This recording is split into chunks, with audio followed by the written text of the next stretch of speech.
Or has it slowed down a little bit? Well, yeah, it slowed down a little bit. I mean, it's always something, like I got to spend a couple days over Memorial Day. We'll go headphones, see if you like it. Okay. I just think it helps lock you in. How's the volume on that? Yeah, that sounds Good? I can go higher, lower? No, that sounds good. Okay. Yeah. And we're up. And you were saying Memorial Day, it kind of slowed down a little bit for you? Yeah, it's Memorial Day. Everyone takes off out of town up to the lake or, doing Connecticut. Can you do me a favor? Just try to keep that. You can move it yeah. back. Okay. Just try to keep it like a fist away from your mouth. Okay, let me get that good. Come on. Yeah, you can pull it too if you want, so you don't have to move around. Oh, wow. Perfect. Fancy, man. Yeah. Cool. Got out. Got to see some of my boys from high school for a couple days up at Tahoe. Turned out to be, 50 degrees and windy. Oh. So we didn't get to spend much time on the lake or anything like that, but it was nice just to get away from the campaign for a minute, get some sleep. Has it been pretty all-consuming? Well, as far as it can be, I still am working. I took a couple weeks off during May. But yeah, I mean, public defenders have giant caseloads, and there's, a lot of demand for your time. You spend a lot of time in court, and then you got to go see clients in the jail. You have clients out of custody you got to make appointments with. And then there's reading and writing, all the research. I like to get into, and most people use templates as criminal lawyers because it's just the volume so much. And I've always been someone that likes to almost start from scratch on every motion that I write. Anyone that's complicated, like a Fourth Amendment, search and seizure motion, anything like that, I like to dig in from the very start. So, how many clients are you typically working with at a time? Does it vary pretty substantially? Yeah. So it's kind of hard to tell because, so you have clients that are, the ones on probation, right? That aren't like technically your client, but if they have any violation or anything, then they become your client again. And I'd say it's hard to estimate. I'd say that we're probably somewhere in the realm of 60 to 75. Of that combination of like active and passive? No, that like active, like pending trial. Oh, okay. So not and then probation. And then another, however many on probation. It's a lot of clients.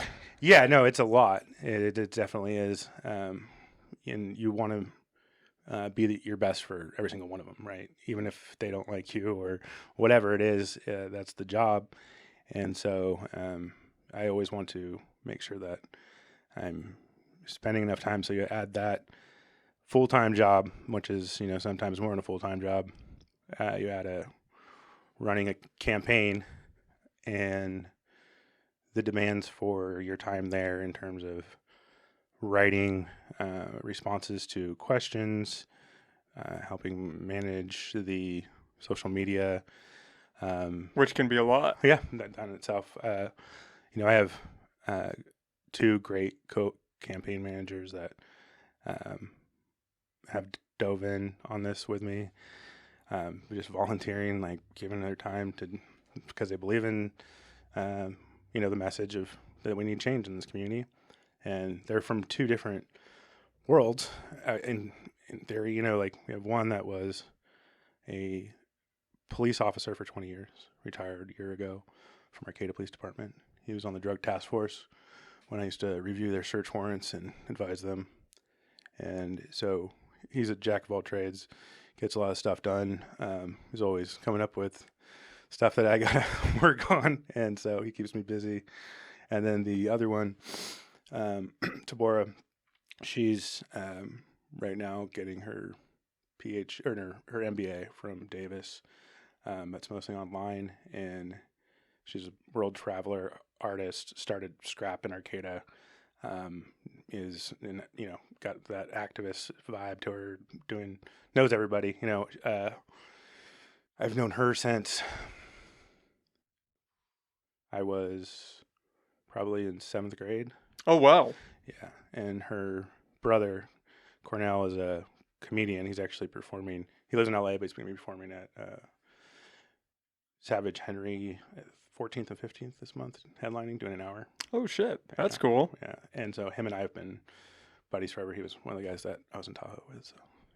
Shout out to Tabora. I believe I was in contact with her through email. She seems awesome. Yeah, no, she's amazing. Like, without those two, we would not be in the position that we are, which I think is a pretty strong position.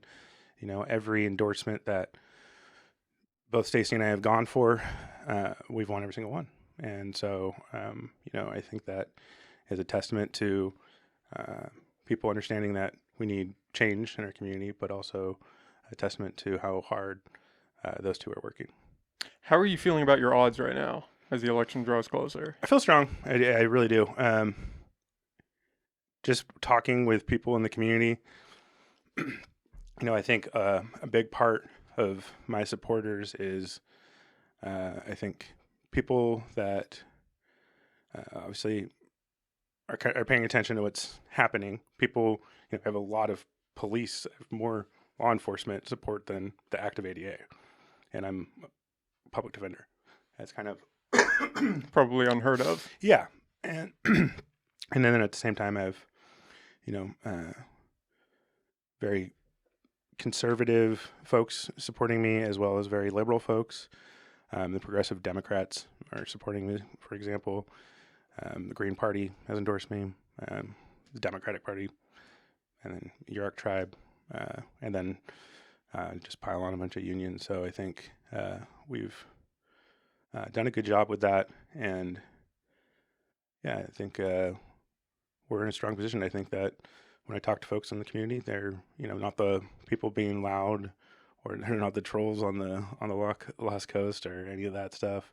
They're just people that, you know, we're like, oh, you know, when we go door to door, I see people at the farmer's market and introduce myself, and they're like, oh yeah, I already voted for you. It's been most common response. So just on that anecdotal level, it's, you know, we feel like we're in a good spot. Reassuring, Yeah. talking to people. Absolutely. You know, but there is no real polling or anything like that. So you're kind of left to make a guess. And that's the only real metric you have. You know, a lot of people use the metric of signs, and you know, I think that's pretty silly overall. How many signs you have in places. I guess it works sometimes, but Talk to me about the billboards, because I saw, I don't want to, it was kind of viral, I guess you could say, that clip. Shout out to Ryan Hudson of the debate that you guys did, you, Yeah. Stacy, and Michael. And it seemed like that was a hot button issue, and I'm on the outside of that. I didn't really understand why. yeah, I didn't understand why either. So I mean, the billboards are legal billboards that are there, and I'm going to follow the law, and that's what it is. These are the billboards in the wetlands specifically, right? That was the Yeah, issue that there and was. so I mean, yeah, they keep going, oh, the wetlands, and you know, trying to manufacture a controversy of them being in the wetlands. You know, I grew up in Arcata. They're there before I was born. Yeah, they've been there, I think, my whole lifetime. The ones coming in from Yeah. 101. Yeah, and so and one, you have two posts that aren't causing any significant environmental degradation whatsoever. So it's a manufactured, you know, attack on me. And you know, it's funny because going into that particular debate, you know, I knew it was going to be an away game. Why so? Well, one, the person that is like one of the managing people of that association, the Humboldt Realtor Association, he's one of the biggest supporters of Miss Eads. He's already donated through LLCs something like $3,000. So, you know, $1,500 is the limit, but if you have an LLC, you create an LLC, you can Little donate through that. loophole. Yeah. So I knew that going in, and it was interesting. So a lot of district attorney investigators were there, and all of them support me. So that's caused a lot of riff in the office. And so they were filling out questions. They're handing out cards, right, to ask questions. And all the people that I think they suspected were with me, they handed a yellow card. And then the other people got an orange card. So when they went up and asked questions, it was only the orange cards that were asked. So, you know, I knew, you know, it was basically, and then you get the first question to me, and it's for the group.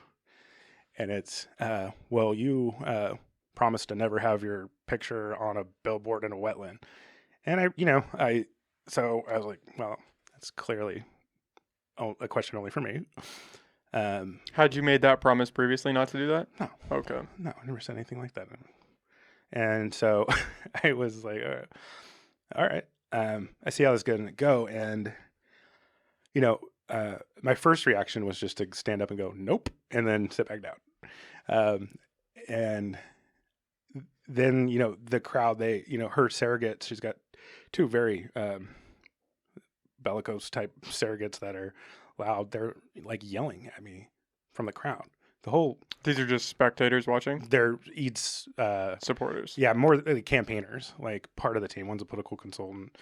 The other one is a current employee in the office that is bragged about giving $3,000 again through an LLC because he's, going to get the ADA position.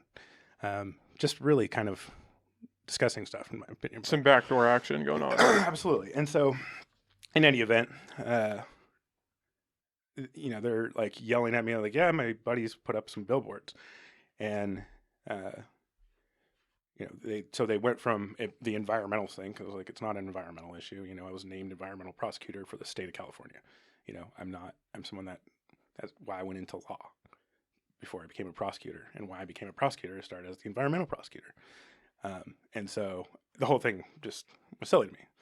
And then they try to turn it into this transparency issue. Oh, he's being bought, dark money, all this kind of stuff. I'm like, no, it's literally my buddies from high school. Like, well, it seemed like there was a little hesitation because it was almost a two-part answer, right? You got up, spoke, Stacy got up, spoke, and then you rebutted what she said. Yeah. And it seemed like initially when you got up, you almost got the sense that you didn't know where the billboards came from, that you weren't connected to it, and then your additional response was that, okay, it was a group of my friends, but obviously I don't have any sway over them. So yeah, if it came off like that, I've been very clear. That was, to be fair, that was the only clip that I saw. I could not find the whole lecture for it, or the whole engagement, the public forum. Yeah, I've been very clear that it is my buddies. You knew that? Yeah, the whole time. 100%. Okay. Yeah.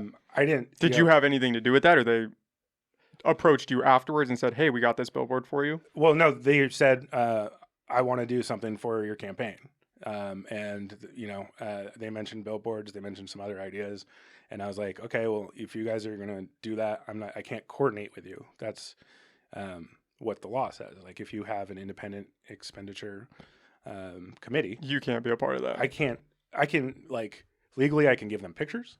I can talk to them, but I can't control how they spend their money. So with my committee, I control like what we use, Facebook ads, pay for loco ads. I make those decisions. I pay the check. They decide what to do with it. So I'm just putting my trust in them, essentially. And I didn't talk to them about any of it. And so, honestly, the first time I saw the billboard, I was like, whoa. I had an idea that that might be in the cards, for sure. But when I saw it actually up, it was different, So were you pretty surprised to get that as a question in that forum? I wasn't surprised. You knew it was coming. Like I said, I knew that there was some pretty obvious things that this was a debate set up for Stacy. I mean, yeah, but that specifically, had there ever been any talk of the wetland billboards? There was Tibby does a lot of my social media stuff. Like both of us kind of do the social media together, but she really is the lead on the social media. And there was a guy on there that I responded to. I was like, yeah, this, he's like, that was like 2 days before or something.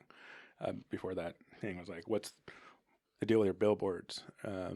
It's not on your finance form. And I said, well, it's not on my finance form because I didn't pay for them. It's an independent expenditure committee. And he's like, oh, well, and then like kind of just pivoted to attacking me on something else. And turns out this person is Maggie Fleming's brother-in-law. And he just kept like attacking.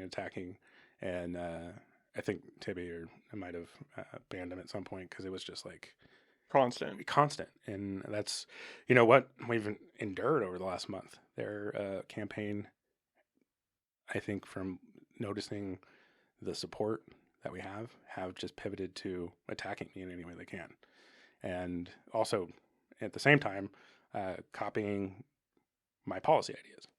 It's been very, very strange. But, you know, my philosophy has been, we stay above this. You know, it's hard sometimes when you're being attacked to not want to respond. But in my experience, you're not going to be able to reason with these people. Like, you can present facts, you can present the legal argument or the logical argument, and they're just going to pivot to something else. And so, and to untrue stuff. And we'll just keep doing it. And it's like, so just let them speak into the void. You know, they end up just looking crazy.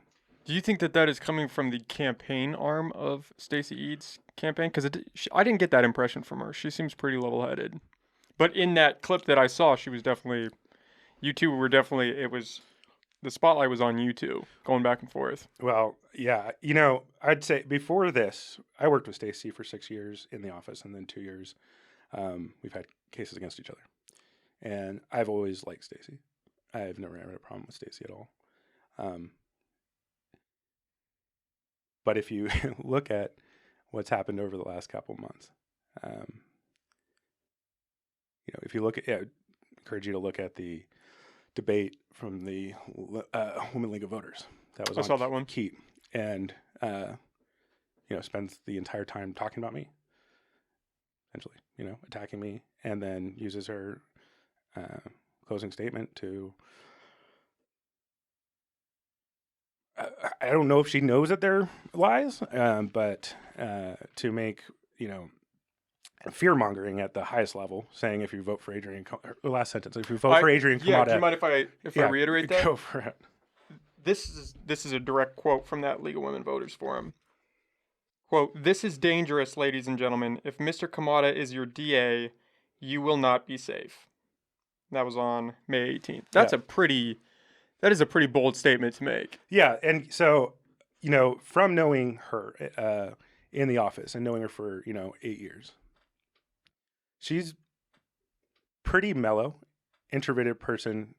She can get frustrated, but she's more, I was like, this isn't Stacy, you know, this isn't the person that I know, that I've seen. You know, I think that there's been some coaching. I think that they've taken a political strategy from Maggie or from I can't say for sure, but, you know, I think that definitely that's part some of influence. That for sure, 100%. But so yeah, and then, you know, just stay above the text if that's all they got, you know. And it's funny, she's like, you know, oh, he has a 33% conviction rate, and it's like, I don't know what's, and then I don't know because I'm not in the office, right? So I can't just look up my cases, but they went ahead and used the DA's office as, you know, it's an arm of the campaign to look it all up and then put it on a blogger's site. It was very selective math to get to 33% completely. And then, you know, Maggie and Stacy are both reiterating this thing. And it's like, it's a joke because I was the person in the office to move fastest to doing homicides. Why would you put some incompetent attorney to move to homicides faster than anybody else? And, you know, Stacy's been there for 20 years. She's never done a homicide trial. So it's like, what do you guys, like, they can't even keep their attacks straight or logical, you know? So, you know, that it's frustrating, but again, it's like, you know, we got to stay above it and stay with our message, which is changes are needed. And I think everything that they've done has just shown that change really is needed. Why the hit job, if that's what it is? You think they're digging in now because your campaign's kind of taken off, and they see you as a threat? Absolutely. They saw me as a threat from the beginning. I think Maggie saw me as a threat when I was in the office. There was a lot of people in the office, from law enforcement to other attorneys to investigators in the office that encouraged me to run for DA while I was in the office still, you know? And at that point, you know, I only had 5 years experience or whatever. But, you know, still was one of the senior attorneys in there doing homicides and doing them, you know, once I started doing trials my way and doing things my way, you know, I was successful. Anytime that I, you know, took advice, suggestions from Maggie or others, I realized quickly that I would get into a situation in trial and I'd be completely wrong by listening to their advice. And so it was kind of scary, honestly. And I wasn't the only person that felt like that. I mean, in the time that Maggie was the district attorney in the last 7.5 years, they've lost 23 attorneys. I didn't know that. Yeah. That's kind of surprising to hear because it sounds like they both have a lot of experience between the two of them. Yeah, I mean, there's a difference between experience and wisdom, right? Yeah, absolutely. And there's, so, I mean, the fact that Stacy's been there 20 years and hasn't done a jury trial for a homicide. We keep coming back to this homicide thing. Is that like the cream of the crop? Yeah, the top line. Yeah, I mean, prosecutors go to that. Yeah, that's, being the homicide prosecutor is having the most responsibility. She has done some homicide cases though, hasn't the Marcy Kitchen case? Yes. So she's never got to a trial position though. Okay. She's never actually gone through a trial. She's done the Marcy Kitchen case. Was she attached to the Father Bernard? Father Freed. Father Freed, not Father Bernard. Yeah, they tried to push that early on that she was part of that, but she appeared on some cases. Andrew Isaac did the entire trial by himself. And so I think that was, to try to make it seem like she had more experience. And if you listen to, the KMUD debate, she explains that or tries to explain why they were pushing that. And, it didn't really make sense to me. But I think she's kind of gotten away from trying to say that she was the prosecutor on that. She wasn't. I would imagine that working the sexual assault cases that she had, especially with some of them being, child cases, that seems like that would be high up there as well, though. Oh, absolutely. Yeah, no, I mean, I don't know. Obviously, I can't speak directly because I have no experience with it, but those cases seem like they would be pretty hard to stomach. Oh yeah, absolutely. I think, any case dealing with that, you have to, it takes time, and I think that they, a lot of DAs offices try to rotate that position a lot more because it's so strenuous. Yeah, there was a DA investigator that was assisting with those cases, and he had the unfortunate job of having to be the computer guy. So he was search through the computers. Yeah, office forensic guy that had to search through molesters and sexual assault of children, their computers and stuff. And I mean, that is a job that deserves hazard pay, Yeah, that seems like a high burnout position. Yeah, and they eliminated that position, actually. It's no longer there. And it was useful for me as a drug prosecutor, at that time, and having someone that, was 2 offices down that we could get a cell phone and get a search warrant for it, and then he could process it.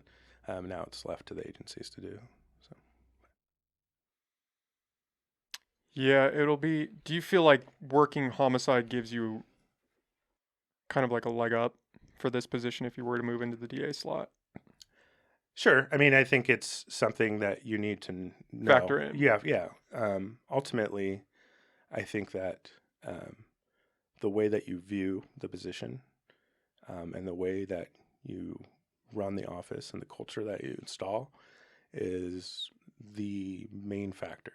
So, you could have a quarterback that's, managing the game 2 yards at a time, gets, a lot of losses, and get some wins here and there.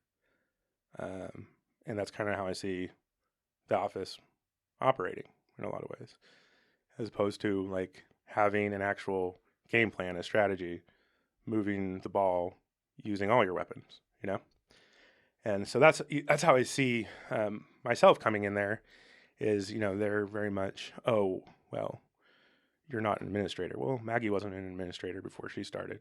Stacy's, being groomed for the last 6 months to be an administrator. Okay. That the administrating part of it, yeah, there's 20 attorneys that I could name that can put together a schedule and manage attorneys around. That's not something I think that's that complicated. And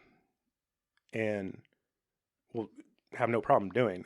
My plan is to have a pretty active assistant district attorney that's going to be handling a lot of that stuff, because I see the role of being a DA as being someone that is building the office, and I'm really going to be doing it from, I think, the ground up to modernize it, like from getting a own internet line in there so that the software that they use for data and for case management, they can actually use.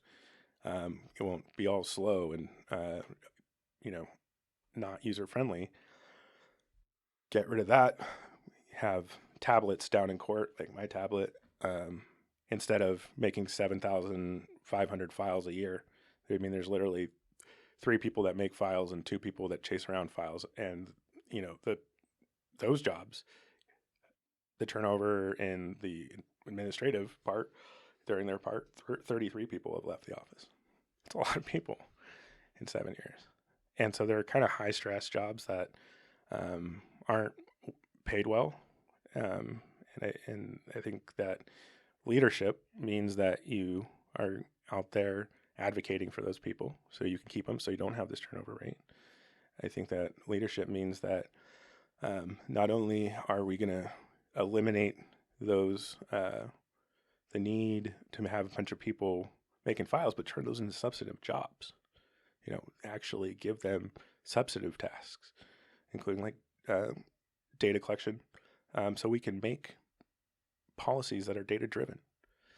And then there's going to be building an intern program with Cal Poly. I'm going to bring in apply for a fellowship to bring in a fellow that is going to be an expert in civil law, because they don't have anybody in civil law. I did civil cases there. I was the only person, and there's no legal assistant. There's no person to talk to. And civil law takes, it's a little bit different ballgame, but we need a civil law arm in the DA's office.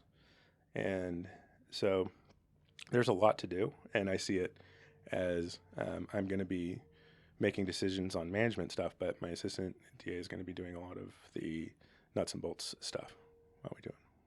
Do you think that turnover rate is a direct reflection of the current leadership, or you think it's just entwined with the job? Yeah, I think it's a combination of the things. Yeah. And you think you can change that with those steps? Yeah, I think that provide more support. Yeah, look, you had people getting mad because their files weren't, organized on the cart before they get down to court, and you have your people are, literal carts with 4 or 5 baskets full of files going down. It's just a huge waste when you can, in public defender's office, I bought my own computer. It's a tablet, but I can access all of my cases. I don't need to bring files. We don't even make misdemeanor files in the public defender's office. We just make felony files. But I hardly ever use those anymore because it's all right there. It's all right there. And why would we do that? It's 2022. Yeah, it seems like a waste, right? Inefficiency. Yeah, and so that's just the beginning, right? That's the foundation that needs to be rebuilt and modernized using some technology. But then from there, we need to organize the office in a way that lowers the stress level on folks. I think that having a second person in the subpoena position, I think getting the issue subpoenas, which has been a huge problem for the law enforcement. They've been telling me along this campaign trail over and over, the subpoena issue, just that's all they want to talk about, because they're being subpoenaed over and over and over for the same case, not going. They're being sitting around. Taxpayers are paying these people, as officers, to sit and wait for a case that, if you had a more organized system, you would be able to tell them, this case isn't going to go today, or, be on call. And so I think there's a couple of things there. One, I suggested since the beginning that we need to adopt iSubpoena, which is, basically just an app that sends the subpoena to the officers and they can click yes or no. And that, again, will save a lot of time and money. It costs money up front, but overall it's an investment that's going to pay back. But I think having 2 people on subpoenas, then getting the technology for iSubpoena as well.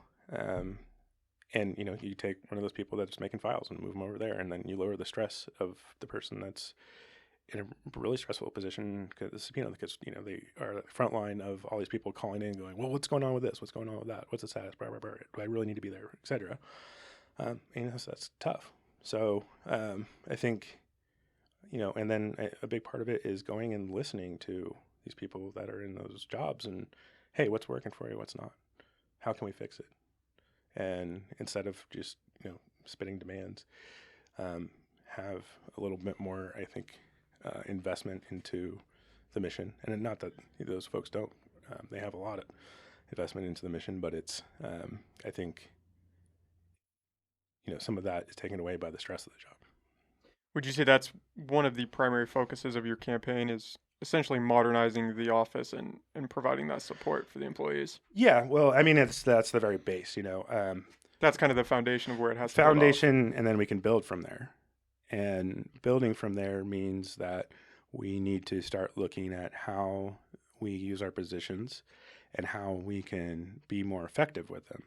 One issue that I heard from both the Hupa and the Yurok tribe is, dealing with the missing and murdered indigenous peoples. They need help.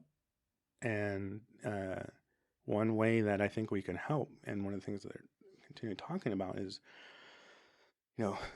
there's this gap between the cultural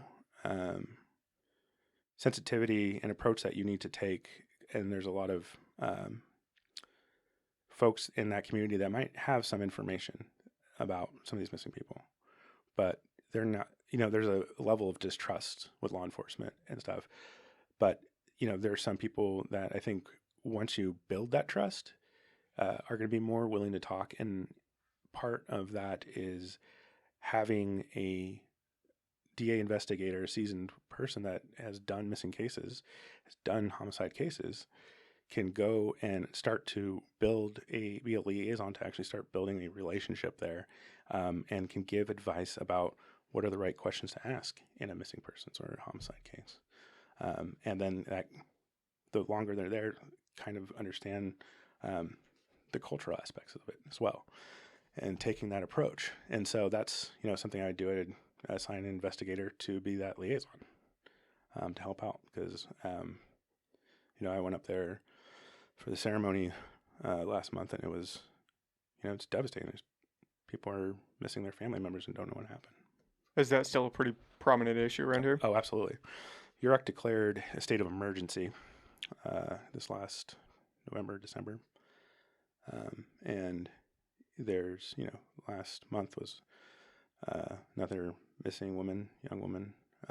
And, Yurok was able to get some help from a advocacy group that provides some resources, and the sheriff's department went up there and provide resources as well and help search. But they need, stuff like drones. We're talking about the Klamath Basin. It's pretty rugged territory on either side. Really what they need is like a heat-seeking helicopter. I think Sonoma County has one of those. But. Yeah, you don't want a bunch of inexperienced hikers trying to go out and look for somebody down there. No, so it's a combination of tools that are needed. But I think that having a stronger, consistent relationship with Humboldt County and the DA's office is a great place to start there. So that's one other thing, and then building new diversion programs to try to get people out of the system. I think that's, in long term, we want to keep people out, because when people get in, the odds are they're going to stay, coming back. Recidivism rates are really high. And so if we can cut that off at the beginning for young people, address sometimes generational issues, drugs, mental health, steer them towards treatment, have them held accountable still, pay restitution if there's a victim, and try to get them without a conviction, because if they can jump through those hoops and stuff, then they're capable of, getting a job and doing other things. And I think that's the real way that we're going to be able to steer off some of this, skyrocketing crime that we have. And are we talking lower level crime for that? Yeah. Okay. Yeah. It's, I would go as far as, some low level felonies, in terms of allowing those to be diverted. No, yes, but what would you define as low level felonies? Stuff like right now, depending on depending on the amount, I would say that theft, if it's a felony, it's over $950, but you're somewhere in the $900 to $2,000 range, and it's your first offense. A stolen vehicle, or a joyriding vehicle, driving without permission, two different code sections. If it's, first offense or first felony offense, and the other, might have some sort of trespassing or some other minor thing, then I think it's worth giving a chance, because, the worst that happens is they show that they can't jump through those hoops, and then we just prosecute them as regular. It's not like that goes away, but giving that opportunity, and it's not going to work for everybody, obviously, but getting that opportunity and get, each person that we're able to get out and make them a productive member of society, that's big. It's huge. Each person matters.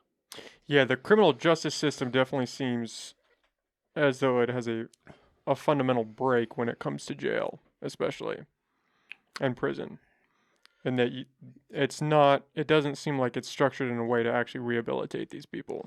No. It's a punishment. Yeah. And I mean, it depends on a number of factors, but I mean, the reality is that people that go to prison, and now even to the local jail following realignment, which made it so people of most felonies, a little more lower level felonies usually, serve their time in Humboldt County jail. But now in Humboldt County jail, we've got, mini prison. And so you do see the gangs, you do see people being brought in. You might have someone there on a theft that's now being brought into this more sophisticated criminals, and, they're recruiting. People come out worse, and we pay $100,000 a year for that. So it makes sense fiscally, and it makes sense morally, to try and just as a practical matter to do everything we can to prevent that, because we don't want to be the people that are spending that money to make worse criminals. You also do have the flip side of that, though, where criminals go in and they get off right away, especially during COVID, where the jail was releasing people. And too full. Yes, and then they come out back into society and they repeat offend. Yeah, exactly. So if the penalty, and it's become increasingly more as we, Prop 57, which gave CDCR, our state prisons, a lot of discretion on how they calculate credits and giving credits to people. People will end up spending, a third of their time that they're sentenced to.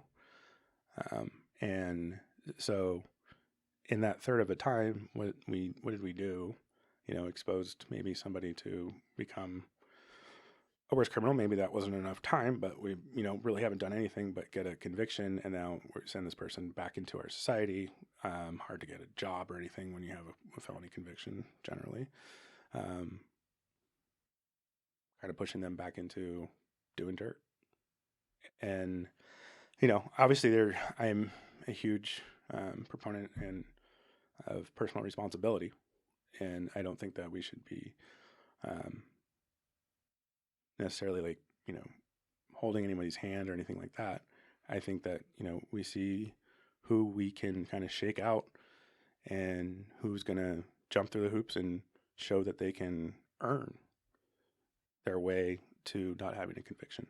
And, from both sides, being a public defender and knowing some folks that I represented, and also when I was a prosecutor, I saw the situations where, man, this isn't a bad person necessarily, let's give them an opportunity to earn something, to show they can do it. And I see a lot of people take pride in it. Some people kind of there's a lot of people too that are just kind of try to abuse it or whatever, but you can tell who those people are and you just kick them out and okay, go to prison. Even if our punishment now is down to a third of your, time that you were supposed to go.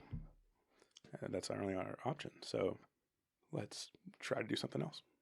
Working as a public defender, have you ever come across one of those cases where you fully believe your client to be innocent and they still end up going to jail? Not for lack of trying on your part, because you hear about those cases, right? There was one I was reading about the other day where a man convicted of murder finally got out after like 30 years. Yeah. And those are way too common. Yeah, those are way too common. I've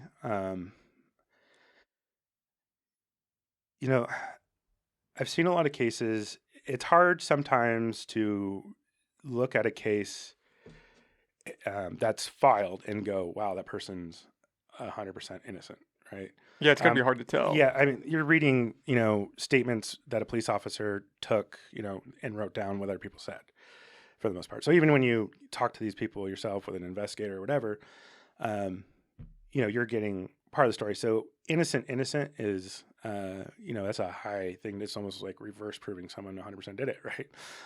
And so there's usually some facts that be like, oh, maybe that happened.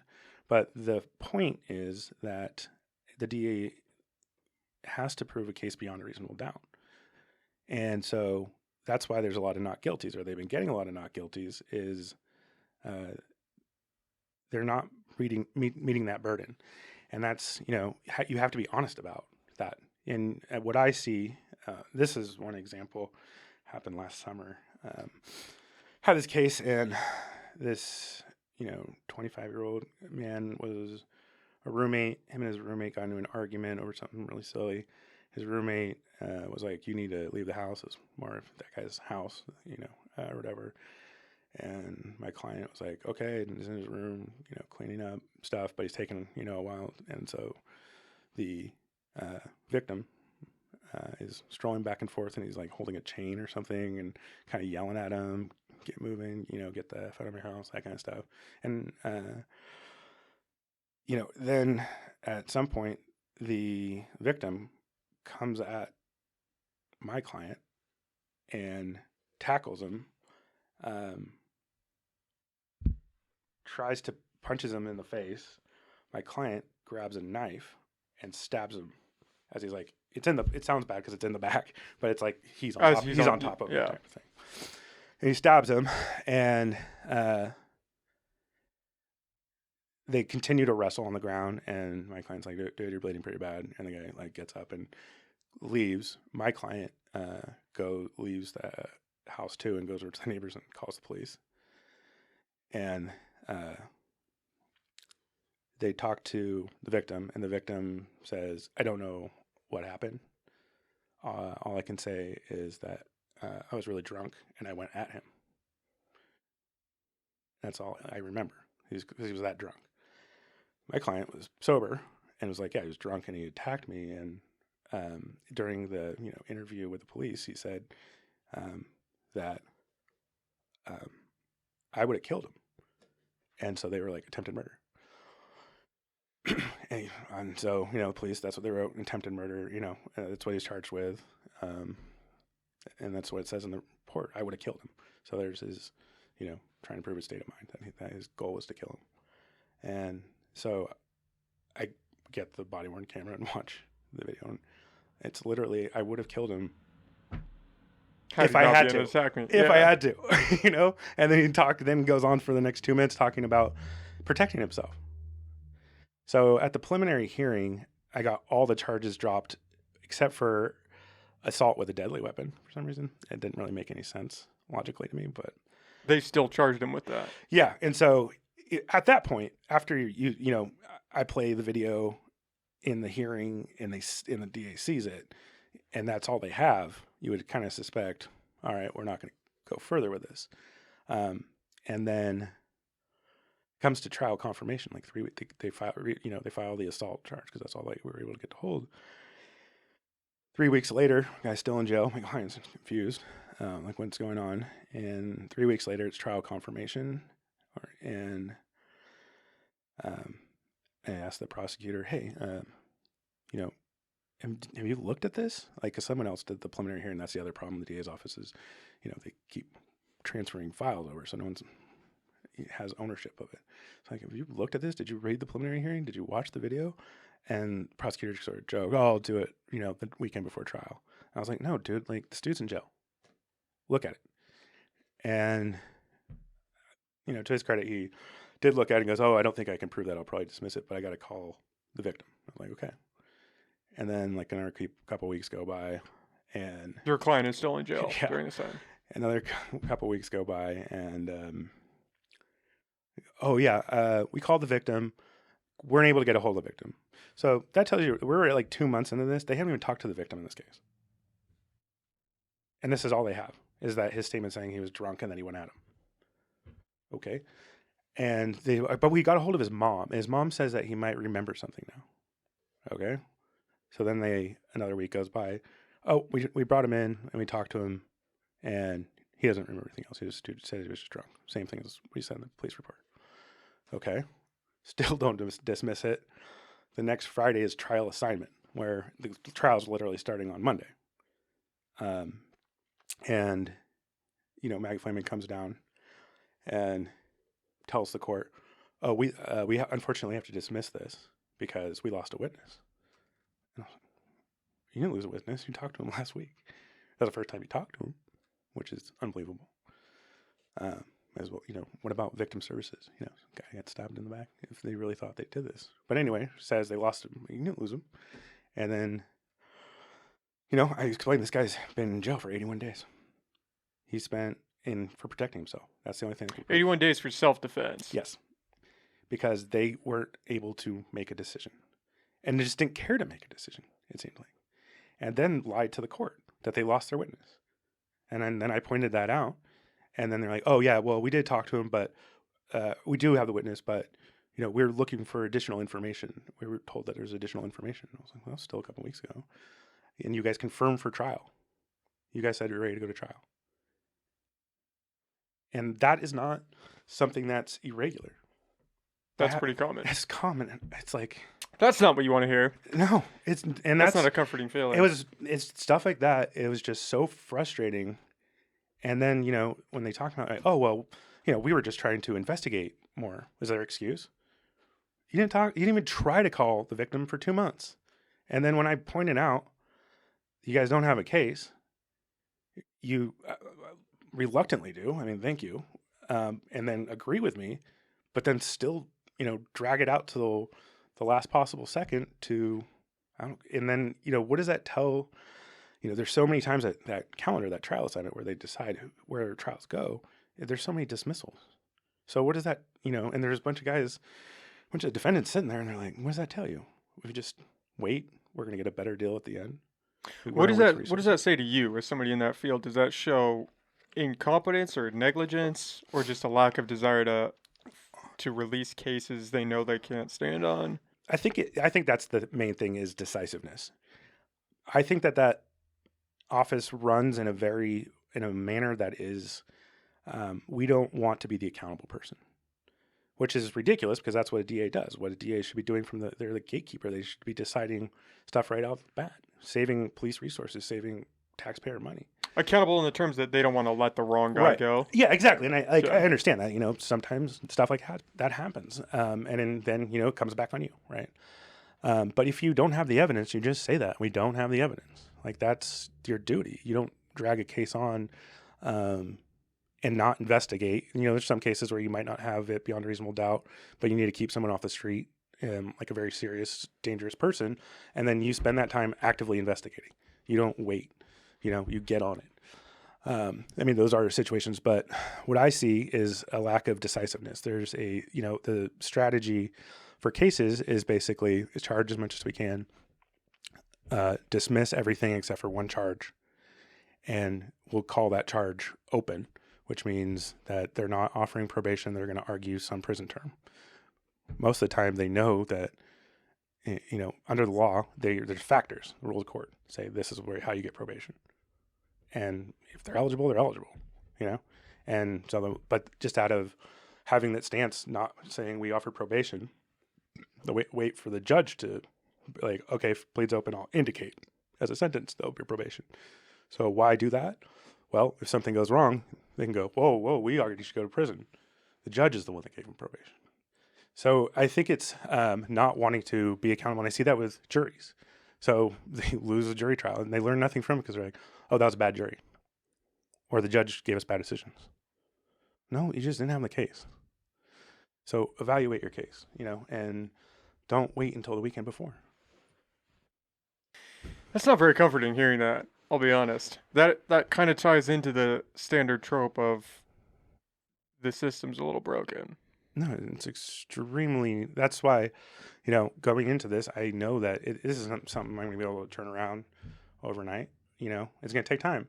And that's why I'm starting with that foundation of getting some technology in there, reorganizing positions, so we can actually build an office that's modern. And, a DA represents the people, and they represent the defendant as well.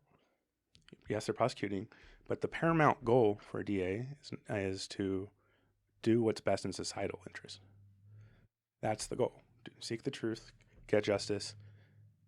How do we prevent this person from engaging this criminal behavior in the future? What's going to be the strategy? Let's, what led to this?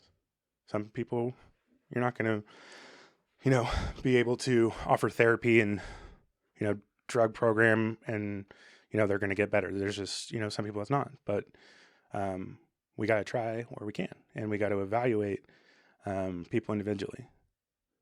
It has to be one by one because the needs of society and the needs of particular folks, defendants, isn't something that you can just, take a sledgehammer to.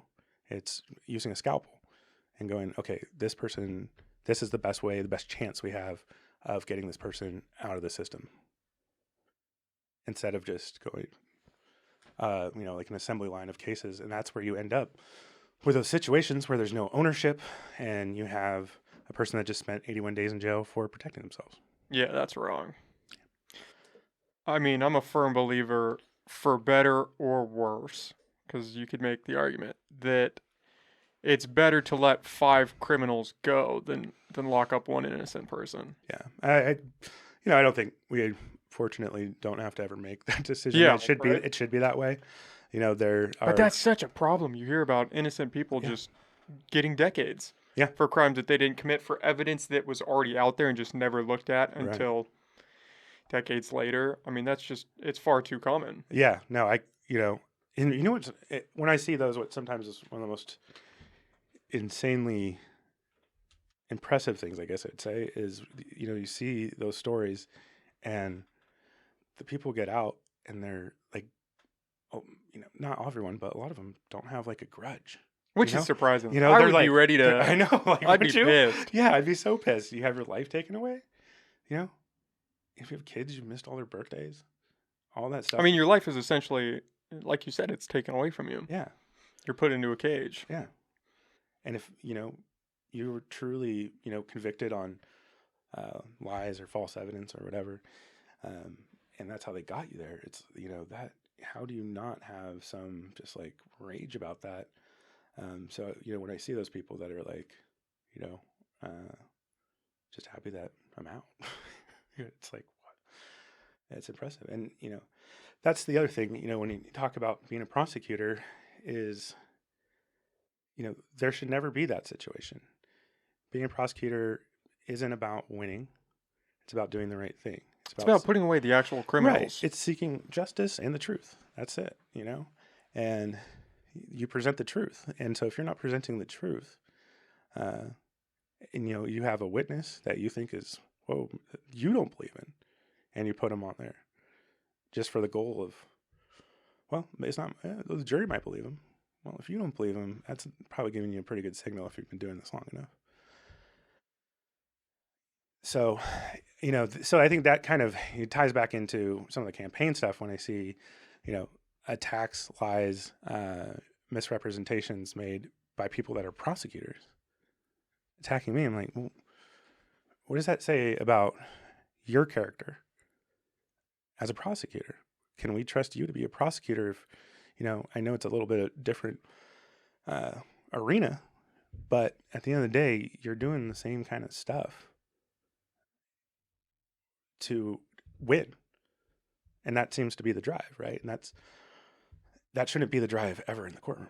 And the fear is then that it could translate into the courtroom. Yeah. I mean, that's how I kind of see it. I think we want people that understand that the job isn't about convictions and getting long sentences. It's about doing the right thing. And, sometimes that's giving a person a second chance. Sometimes that is, I've sent a person to prison for 50 years to life, and I wasn't like, clapping or anything. I just was like, that's what needed to happen here. That person, I don't see being someone that we would want around in our community at all. And so, they're gonna have to wait 50 years to have a shot at parole. And, and that's what needed to happen in that case. So it's treating each case relative to what the seriousness is of it, as well as treating each case in a manner that you think you might be able to achieve justice for the victims and justice for society. And sometimes that means giving somebody a second chance in certain cases, and sometimes it doesn't. Have you ever worked on a case where you believed your client was guilty? Oh, all the time. Is that hard to, because obviously it's important that somebody represents them, Yeah. right? Has that been hard to morally kind of rectify, or how do you deal with that? No, it's not, because it's a job, right? So the way that I see it is, I have this obligation to be a zealous advocate for my client, and that's to make every reasonable argument on their behalf. And the way that I had approached being a district attorney, I was deputy DA, it was very much the same in a lot of ways. I'd get a case in and I'd be looking at it at charging. I'd read the case and I'm like, oh, we got a pretty serious search issue here. I think they might have illegally detained this guy, even though we found that he had guns and drugs after the search. And, as hard as that can be, if it's just a clear, sometimes there's a gray area, but if it's just a clear illegal search, I just call the officer and be like, hey, let's talk about this search. Let's improve. Here's where I see the mistakes are. Maybe there's some stuff you could fill me in about that you don't have on paper. If there is, let me hear, exactly how it was done. If they have the body worn camera, then I can, watch or dash cam, I can watch how a stop was made or whatever. But if it's clear, then all right, I'm not going to file this case because we're going to lose. What we'll do is we'll file it. They'll file a motion to suppress. They'll win. Won't have any evidence, and the person will go. So we've wasted the resources, essentially, if it's a clear case. As a public defender, I'm now sitting here waiting for those cases to come through, and I've been, getting the cases, looking, and going, oh, there's a search issue, and then filing it, and then we litigate it, and then my client goes free. So what was the point of them filing it and doing all that if you know the law and understand the context? You just wasted resources and time, valuable court time. But again, if it's a closer call, then yeah, litigate it, argue it out. But sometimes it's clear. And I've been, winning those cases as a public defender. But, part of that was because when I was at the DA's office, Maggie Fleming sent me to training to be the expert in search warrants and informants and those issues. And it's really now ironic that she's trying to spin this conversation into like, that I was fired because I withheld evidence or I talked to a witness. And if you read my memo, it's that, they posted on Lost Coast. I spell it out very clearly. One, you're the person that sent me to be the expert on this. I'm the expert. I know the exact context. This isn't anything remotely like that This isn't talking to a witness. This is talking to a person that heard a rumor. Why would that rumor matter if it's not admissible in court or anything? It could give us a little piece of evidence if there is corroborating evidence that we already have. And that's what we had. We had these 4 cases against a defendant, one being a murder case. We had 4 cases that nobody in the sheriff's department read together. And if you read those cases together, because I'm prosecuting the guy, so I read in all 4 cases, I read them together, you see these common threats, these common things. Like one is that he would put a gun to someone's head, and this happened 2 different witnesses, 2 different times, telling 2 different cops. Put a gun to the person's head and said, "Look into my eyes when I kill you." So why are they not seeing these things? I do want to take a step back because Yeah. I want to dive into that. Yeah. Because this is, for better or worse, this is one of those gray areas surrounding your campaign, is being fired from the district attorney's office. And this is in regards to the Ryan Tanner case. Yeah. Right. Do you want to just set the stage for that kind Sure, of from yeah. the beginning? Yeah. So in 2020, I was assigned another homicide. I think at the time I was already had 5 homicides or something. I just got done with another homicide trial. And it's this Ryan Tanner case. You know, the basics of it are that, you know, 2 days before the young man was murdered, the neighbors who had known Ryan for a long time called the police and said, "Hey, this guy just held us up on the road out in Edwardsburg, you know, their neighbors, big dirt road or whatever. He wouldn't let us go by. He was holding some sort of semiotic weapon, and he was, you know, kind of talking to himself or talking to a shadow person, like kind of looking back and going, should I kill him? Should I kill him?" Really, really scary behavior. He holds them there for, you know, one of them for, I think, a half hour, whatever it is. One gets out a little bit early, and he's like, "You can go." That guy goes and calls cops and goes down, meets the cop at the end of the road, tells the cop what's happening. Second guy comes separately, tells the cop what's happening, you know, and the story's a line. The police report reads that there wasn't probable cause to go check. I was like, absolutely ridiculous. But it also said that didn't want to go up there because, you know, I'm a police officer by myself, and if the AR guns up there, you know, that'd be pretty dangerous. Okay, that's legit. Like, but maybe we'll get some more people. Probably a good idea. Call us a backup. But wait there, do in any something. event, they just said there's no probable cause, which was absurd. The just 2 guys are like sitting in their house the next day, and they're like, "What's going on, dude? Like, we're scared." They drive from Edwardsburg to Eureka, to the main station, talk to officers there. And the officers go, "Oh yeah, we heard something about this guy. You know, we're on it." Okay, they go back down to Edwardsburg. That night, Ryan Tanner kidnaps Jason Garrett on the side on that road, puts him in the back of his truck, drives him to his house, slits his throat, and then takes him down with another guy that's kind of like that works with Tanner, that is like super scared of Tanner.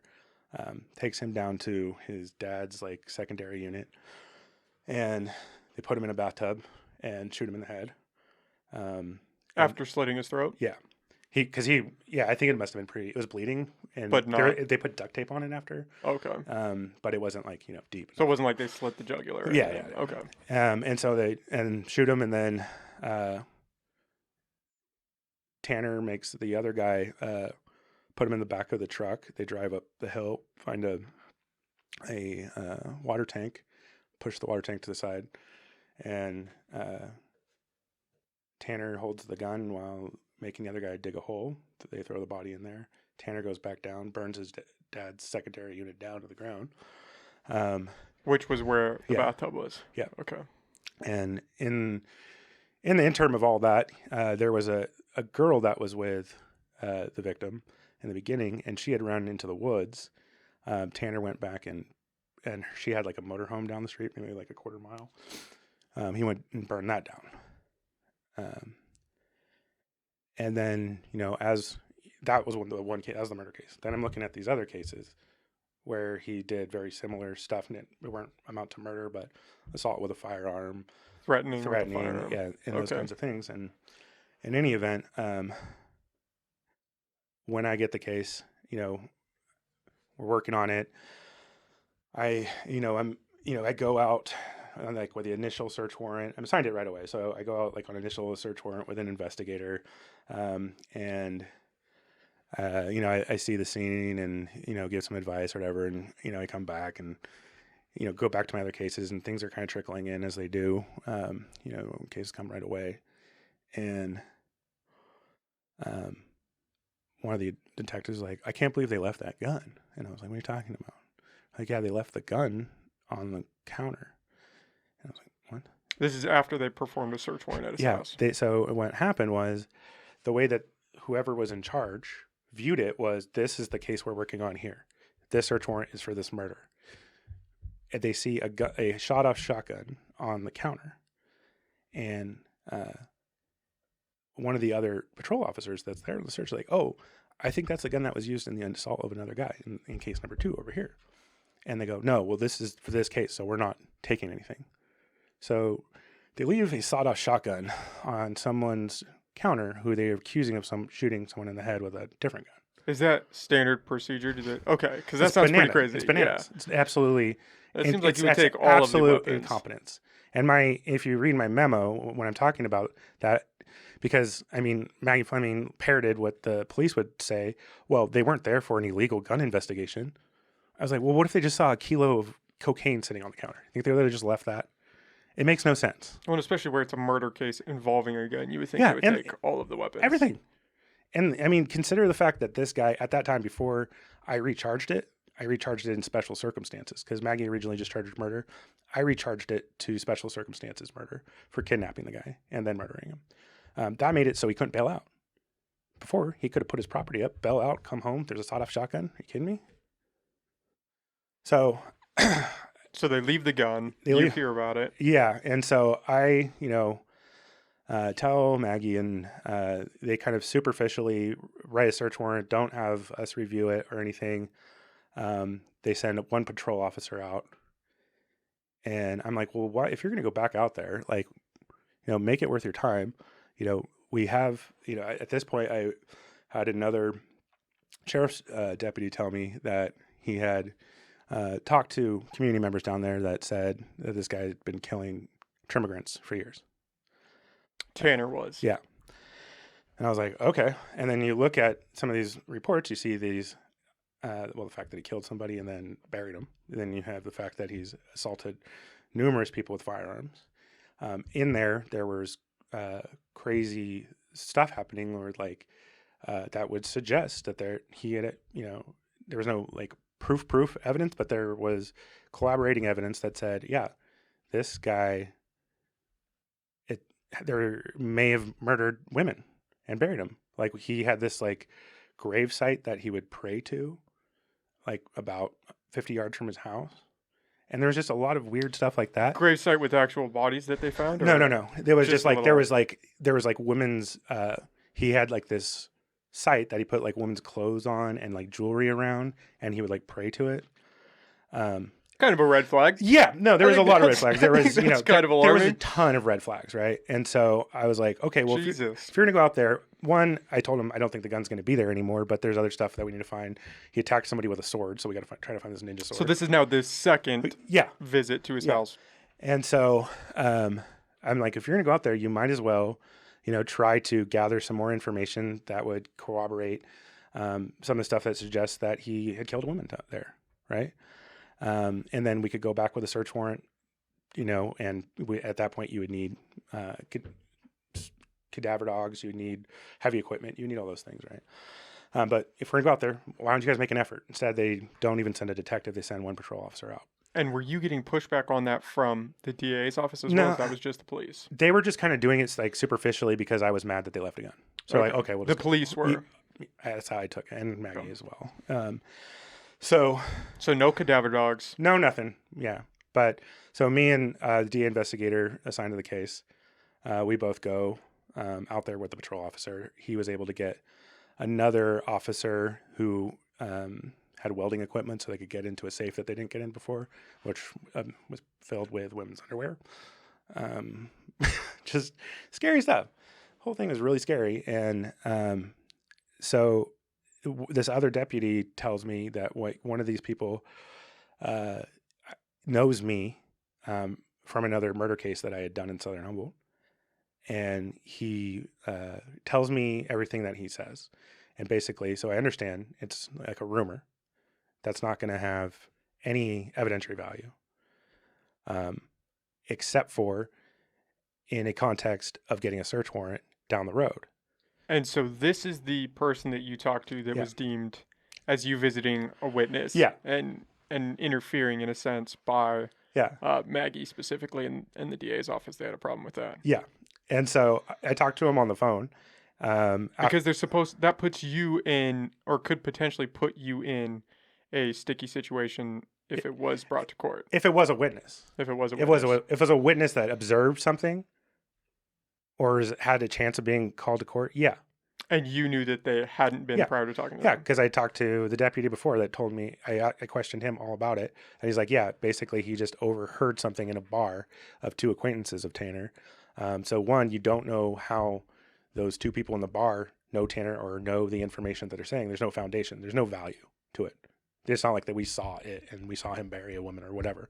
They're just talking about, Tanner, kills women up there or whatever. And so you went to talk to somebody that heard a rumor. It was basically a rumor. Overheard those guys. Hearsay, yeah. Yeah, so we're talking about 2 levels of hearsay, 3 levels of hearsay. Protects you from the fear that I'd ever be called. Had. Okay. And it would be in a whole different proceeding because we're not talking about the same case. We're talking about him murdering somebody else. So it has nothing to do with the other case. So you were essentially protected from the fear that they had. Absolutely. Of it being murky. Yeah. In a trial situation. 100%.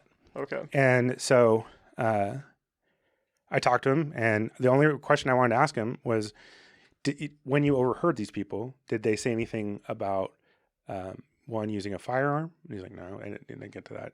Or 2, something about looking into their eyes, because we had that common thread, right? Then the sheriff's office would never know to ask because they didn't care to read all the cases together. They're only looking at that one specific case. They're looking at their one case. So I was like, so I just asked him, I was like, no. I was like, okay, that's it. That was the whole meeting? That's it. And was it in person? You said it was a phone call? It was a phone call. It was a phone call. Yeah. And so I was like, that's it. And then they tried to, I think the thing was, I was about the firearm part and the fact that nobody read all the reports together. And they didn't seem to, the supervising detective didn't seem to care. Which also caused some tension. It seemed like so Maggie was upset that you were kind of pushing the police a little bit. And that's what I think it was about, right? Is that I was rude to those guys. And I've, again, more law enforcement support than my opponent, Stacy. And so, people know what I'm about, and it's getting stuff done. And I don't treat people, I don't cuss at people. In this case, I did. And all I said was, if you're not going to do it, then I'll effing do it. And talking about writing the later search warrant. Because I just thought it was absurd, especially following all the criticism in Murder Mountain and all these missing people and not going for the Rodriguez case and all this stuff that happened just before, and the sheriff's department being so worried about it. And now you have this situation where you have clear probable cause. You have a murderer. You guys could have done something to try to prevent that guy from getting murdered because the neighbors had told you twice. Like, this looks like a big shit show for you. And the response was, huh? And so I was like, all right, I'll ask this guy. And it's not like I thought that information was going to give me probable cause. Added to the things that we had, yes, gives you probable cause. Sure enough, after I was terminated, they did all of the things that I said. They used my analysis to get a search warrant like 4 months later. And they made the phone calls while I was still in the office. Maggie had their chief investigator call and say, I think there is probable cause now. Using my analysis. Okay, Tom's backing up a little bit. So this happens, you talk to the witness or the person who has some hearsay information. Mm-hmm. Maggie asks you to write a memo explaining what was done? Or she writes a memo to you? How does that play out? So she asked me just a factual memo of what happened. Basically talking about my conversation with the detective and that search warrant. And did she reprimand you in any way for the actions, or just express that she was yeah, not and happy? then like later she then said, "Well, I need to know the name of the person that you talked to." And this is when you write that second So memo. that's when I wrote the second memo, and then I wrote the second memo. I'm like, okay, because the writing was kind of on the wall there. I could see like them like that she was upset, upset with me, and so Okay. that they were trying to do something. So they but she hadn't expressed that she was upset with you yet. Directly called you into her office, done any meetings? not expressly, no. Okay. It was we had one meeting, and it was about the me being rude to the officer and being calling them out for not leaving the shotgun and calling For them out some for negligence. not and they assured me that changes were made and all that kind of stuff. But that was a conversation that we had, and then she asked me then later for a memo for the name of the guy. So I was like, oh, that's strange. Because she said it was a Brady type issue. And I was like, this has nothing to do with Brady. Like, do you know what that means? Like, this isn't. I don't. What is a Brady Yeah, type so that's issue? the thing is, so under Brown, or what is it? no, it's Maryland versus Brady. and essentially That's what could have put you into pressure had it gone to court. no. Okay. Oh, what that's is it? that's what the issue is. It is not remotely related to that. She's like, there's a Brady type issue, and I'm like, okay. So Brady requires that the prosecution turn over any evidence that can be exculpatory or mitigate a sentence. So that would be something that, like, there was another shooter or something like that, or like we had evidence that the person that would help the defendant, essentially anything that would help the defendant. How a unrelated case with a person being accused of committing other murders would be something that would help him is ridiculous. So it's clearly not Brady, and all Brady requires is, well, if we thought that, then we just give it to the defense. We just turn it over to him. What do we care? No one cares. If we, what are the defense is going to go? Oh shit, my guy is being accused of killing other people. Hope they don't get enough evidence on that. Like, so it had nothing to do with that. So the idea that she says a Brady type issue, I was like, well, that's strange. Apparently she doesn't know what that means, or they're trying to find a way to attack me because I, the way that she literally said it in their office was that I was disrupting the, how'd you put it? Since Paul Gallegos left, they had to rebuild their relationship with law enforcement, and I was disturbing what they had cultivated. She thought you were jeopardizing that relationship. Yeah. Okay. By calling them out and cussing at that one guy. And she's telling you this after you've written the second memo, and she's called you into her office. I can't remember if that was at the first or the second, but it was somewhere in there. And in any event, I was like, okay, well, I think it was before, because I took that into consideration when I was writing this thing, because, clearly my memo, one, explains what Brady is and goes through that entire analysis and how could you ever think this. And then I pointed out, we don't have a Brady policy in this office. I'm hearing rumors that a detective involved in this case had committed some unethical violations that we would need to turn over to the other side. But you literally build a wall or put your head in the sand to not let any of your deputies know this, which all puts us at risk of losing our jobs or losing our bar licenses. And she's like, there was no Brady policy whatsoever. I was lucky to hear that there was a internal investigation on a detective. So I put that in the memo, and I put the fact that they left the gun on the memo, and I put some other things in the memo that was just like, these are the issues. These are things. So why are you trying to manufacture this completely outrageous claim? It has nothing to do with what the law that you're even stating. And so I gave him that, and that's when she didn't talk to me for a month. And then the next day took away at least 2 homicide cases without saying a word to me. And removed my memo from the file, which I was like, because I went and talked to the prosecutor, took it. I was like, did you read my memo on this? And she's like, no. Your first memo or your second one? The second one. Okay, which was the longer one. Yeah, and she's like, no, what are we talking about? So I went and reprinted it and put it back in there. All of that stuff was like, to me, insane. So I think the whole thing was they were trying to find a way to push me out because they didn't like the way that I disrupted the relationship with the sheriff's department. And literally that's, my relationship with law enforcement is super strong because they know I expect things to be done the right way. And when I, as I did in this case, advised, hey, this is what you should go do to find that shotgun. I don't think it's going to be there anymore because, I had other information from another detective that the house was ransacked the night after. It was the Convenient. Yeah. And so, anyway, in terms of that, I brought in the neighbor, one guy that got assaulted by Tanner, and with my investigator, and I told him, hey, man, like, we need that shotgun.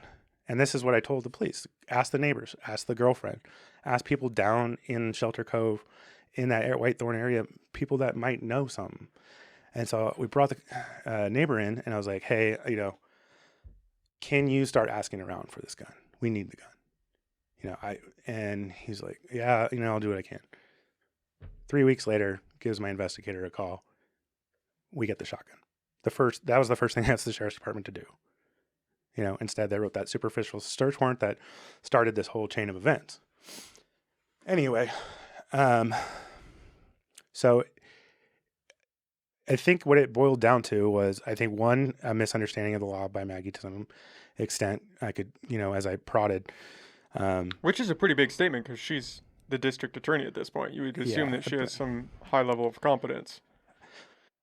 In certain things, but it became clear to me probably in my second or third year, I think the second year, that I really, when I, go to ask questions, the response was usually they'll go post the question on the District Attorneys Association's board online. And again, like I said, there was, some of those cases, trials I did early on, I asked for advice and I went down there and followed it, and it turned out to be completely wrong. So I learned pretty early, as a lot of the other senior people in that office learned, was that her knowledge of the law isn't really that deep. And I'm not That's not comforting. I'm not saying that to be a jerk. I'm just saying that as like, in certain things, certain areas, I think she's good at. She's well-versed, but lacking in others. And, and that's part of the reason that it was confusing that she sent me to become the expert in this area. And that person, to go one step further, the person that she sent me that training in 2016, the guy that wrote the manual on search warrants and investigations, 30 plus years in the Santa Clara office, a guy named Mike Galley. My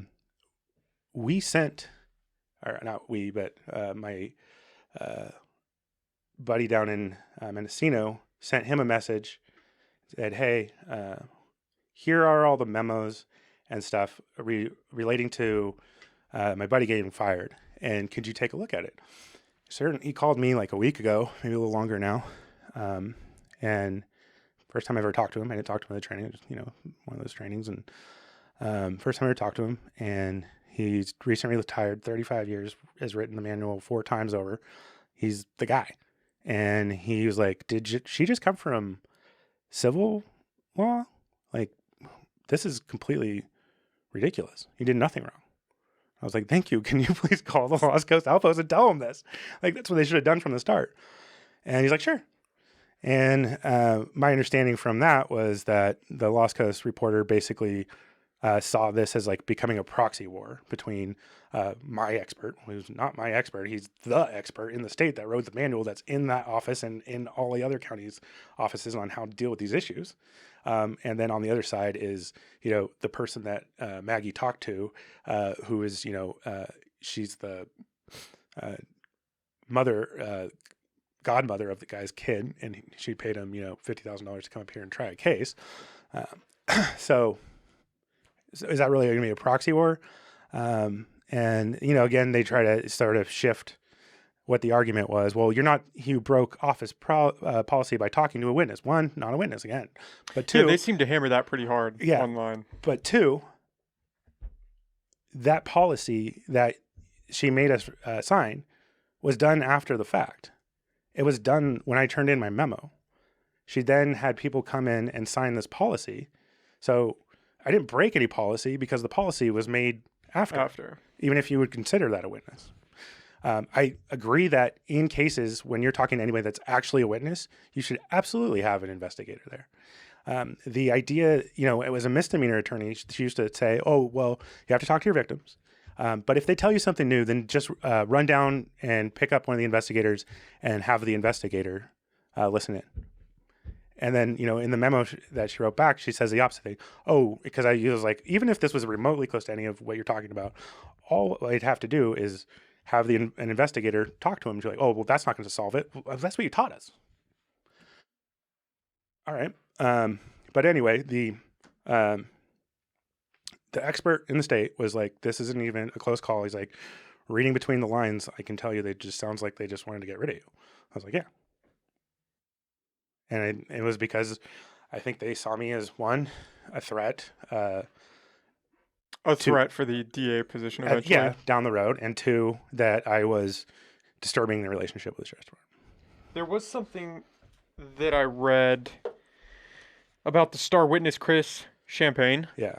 And how his testimony in preliminary hearings proved hallucinatory, bordering on unhinged. He falsely claimed that Tanner had also murdered 6 Leos after killing Garrett, which was false. Yeah.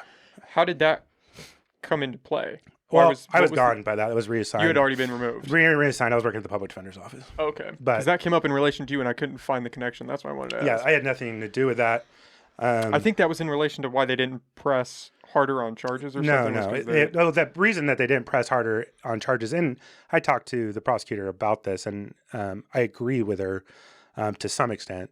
I think that when you put everything together with the other witnesses, it tends to show what parts of what Chris Champagne was saying was true, but he was a very risky witness. So I don't actually have that much of a problem with that. I think that overall he got off lightly, and I don't agree with the manslaughter. But they had to make a decision there with Chris Champagne. Chris Champagne is a person that was what I was talking about was the person that dug the hole. So, and his testimony went on for days, is what I understand. And I read some of it online. I talked to some people about it, and it was completely nuts. If he was the only witness, then absolutely, you'd be like, oh, this case is dicey, done, But, and so I understand that part, but yeah, none of that had anything to do with me. You were already gone. I was gone, and yeah, and I knew that was going to be. I mean, that was literally one of the first things I wrote when talking to the detectives was, this is how the defense is going to play this case. They're going to point it at Chris Champagne, so we need to start countering that from right now. And so, it was obvious from the start where it was going to go. But yeah, it sounds like he got real loopy. There was another witness that was there, and I wrote this in the memo to show Maggie that I understand the difference, because Deputy Pryor and I were walking with this witness, and he was kind of going around showing, where things happened. This was one of the guys that got Tanner put a gun to his head and said he was going to kill him. And he said that Chris Champagne, when he drove him up there to go work on the wheat farm or whatever, Chris Champagne told him, this is where Tanner and I rape and kill girls. And I wasn't sure that Deputy Pryor heard that, because I was like, that's crazy. So I was like, and Deputy Pryor's just like, 5 feet in front of me maybe. And I was like, Deputy Pryor, did you hear that? Because now that's a witness, right? So it just shows that I understand. I was like, Rob, did you hear that? He's like, oh, yeah, I heard part of it or whatever. I was like, make sure you get that down, take the notes, and then make sure it's in your report. Because I understand that rule. But yeah, that also shows that Chris Champagne, with statements like that, and then his credibility in general, became a risky witness. And I think that's, why they ended up where they did. But at the end of the day, I'm not 100% thrilled with how it ended up. I think that, it's a reasonable resolution. Which was just a manslaughter charge? Manslaughter, and then he pled to like 7 other felony charges from those other victims, including the neighbors. So manslaughter seems pretty light for kidnapping a guy and then slitting his throat and shooting him. Oh yeah. That's what, back when they had the death penalty, that's a death penalty case. Yeah, that ties back into not being comforting information. Yeah. So just to wrap it up, you to wrap this portion up, you turn in that last memo. A month goes by without talking to Maggie. She starts limiting your cases, and then she fires you. Yeah. So what actually happened was so that Friday, she gives me her memo in the office with the investigator there. I'm reading it and as like in front of them, and I'm going, oh, this isn't true. This isn't right. This is misrepresented when I'm writing it. And they're like, well, you have to sign it and we have to put it in your file because it's going in your She wanted you to resign. permanent right? file. She Well, didn't want we'll get there. Okay. Permanent file. And I was like, first I was like, well, why don't you give me the weekend to read it? You guys just kind of pushed this on me, like, well, right at the end of the day, and made me read in front of you and let me think about it. And they're like, no, we need you to sign it. So I wrote on there, I'm signing it to acknowledge that I received it, but I take issue with the facts and some of the analysis in there because there was clear misrepresentations. There's some things that just straight up didn't happen. And so, one of the things I asked right there was like, you said that I did this unethical thing about talking to the witness. Like, do you understand? And so I went and walked through, what a witness is, what the difference between hearsay and that this would never go to court. And this has nothing to do with any of the stuff that you're saying right now. And she was just like, and so I was like, if you have, authority, you're saying you talk to these state experts, who are the state experts? And she was like, her whole body like kind of shrugged and she's like, I'll have to look at my email. I knew it was a lie right there. I was like, okay. Because she couldn't name Yeah. She And couldn't then, name him. now she names her brother basically, Paul Scara. She names him. How would you not remember his name? That for one. But I knew it was BS because you could read any of the books and they'll tell you the answer.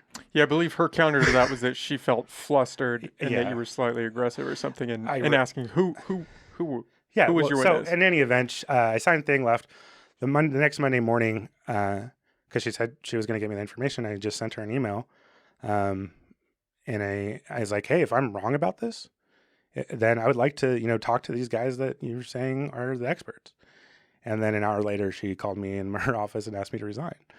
And so it was calling her out is ultimately what the reason. Not owning up to the mistake she felt you made, and then pushing back. Not owning up to if she felt that was a mistake, but then calling her out. If that was a mistake, right?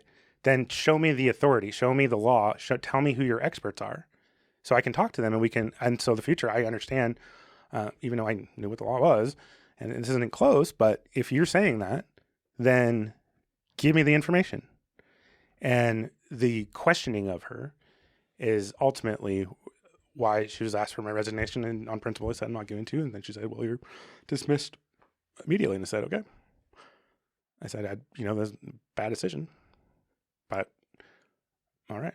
At that point, having seen the waste of resources and the stuff like prosecuting cases and not being decisive, dragging things along, all of that stuff had, having 5 murder cases and then being the vertical prosecutor for felony cannabis, environmental crime, arson, drug labs, doing all the asset forfeiture, all of those things, they broke my job into 3 or 4 people, plus having 5 homicides. And then I'm covering every day in court, covering, low-level felonies for a prelim. And so I'm just sitting in court, dealing with that stuff when I should be dealing with my actual workload and working on homicides that need a lot of help. And so I was all ready to get out of there. And then had some other job offers. And so it was, at that point I was like ready to let go, and my plan had already been, to run against her, not 100%.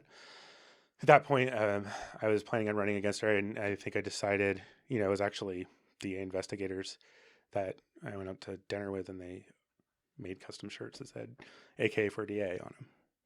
And so, like, their own office, like, we need leadership here. We need someone that we can trust to build an office. And, that was kind of like the last thing. I was like, all right, I'm in. I'm going to go against her.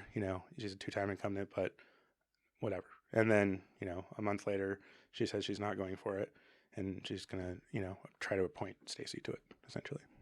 Had you had any prior tension with Maggie? I know you mentioned them giving you helpful advice that turned out not to be helpful, but had you come into any Yeah, friction with her prior to that, or was this a yeah. pretty spur of the moment thing with this case? We got along overall, I think, well.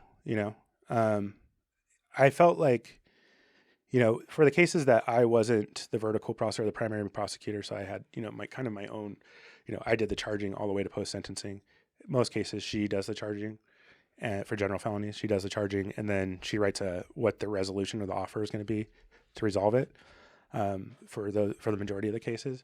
So, the process is like we go down there and try to negotiate a case. We don't really have any authority to negotiate. We're like, well, this is what Maggie says, and then they give you, some additional information or whatever, and then you have to go relay it. You're basically, I'm like, well, just call Maggie, relay it. And then you feel like you're the defense attorney up there. And in 90% of the time, I was just like, no.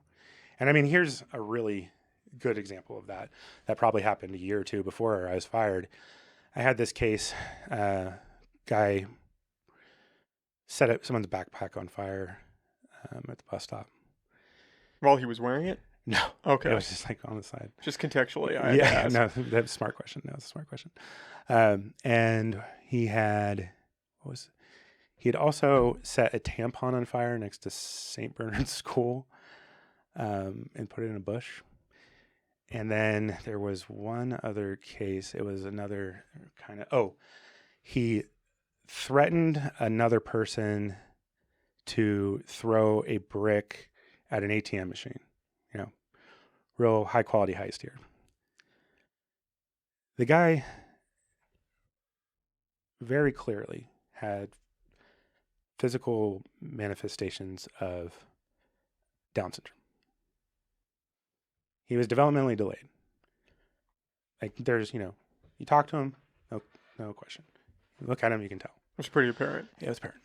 And so from the start, I'm like, well, I bring the case, I tell Maggie, like, saw this guy in court, I watched the body worn cameras and the way that he talks to and how scared he is and all these things. I think he's, just, I don't think it's someone that we want to prosecute or try to send to prison.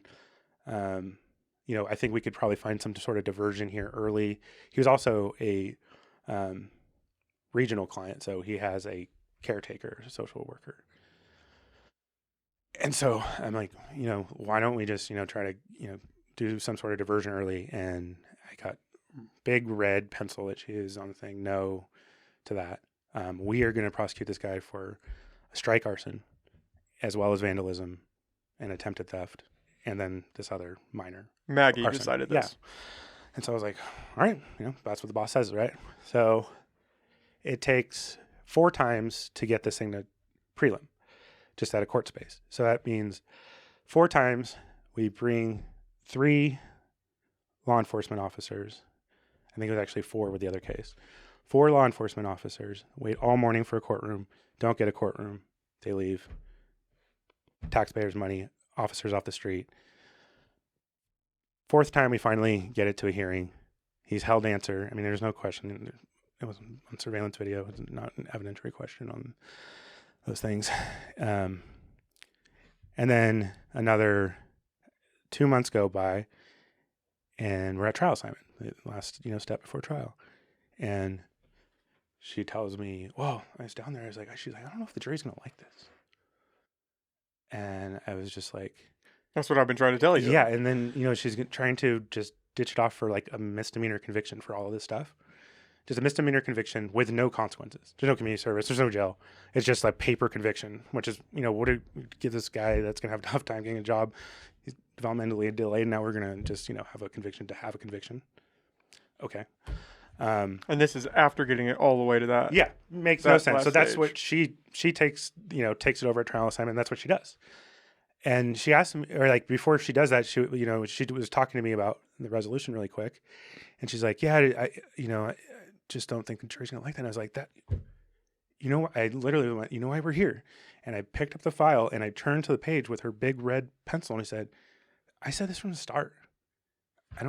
do what you gotta do. And, Do you think that's because she just never looked at the actual case, or I don't know, but we wasted a ton of resources, again, by not being decisive, and we should have never, ever been in that position. Ever. yeah, I don't know. That's a problem. Yeah. That's And that's why I'm running for DA. So we don't waste resources. We be decisive. We be the gatekeeper.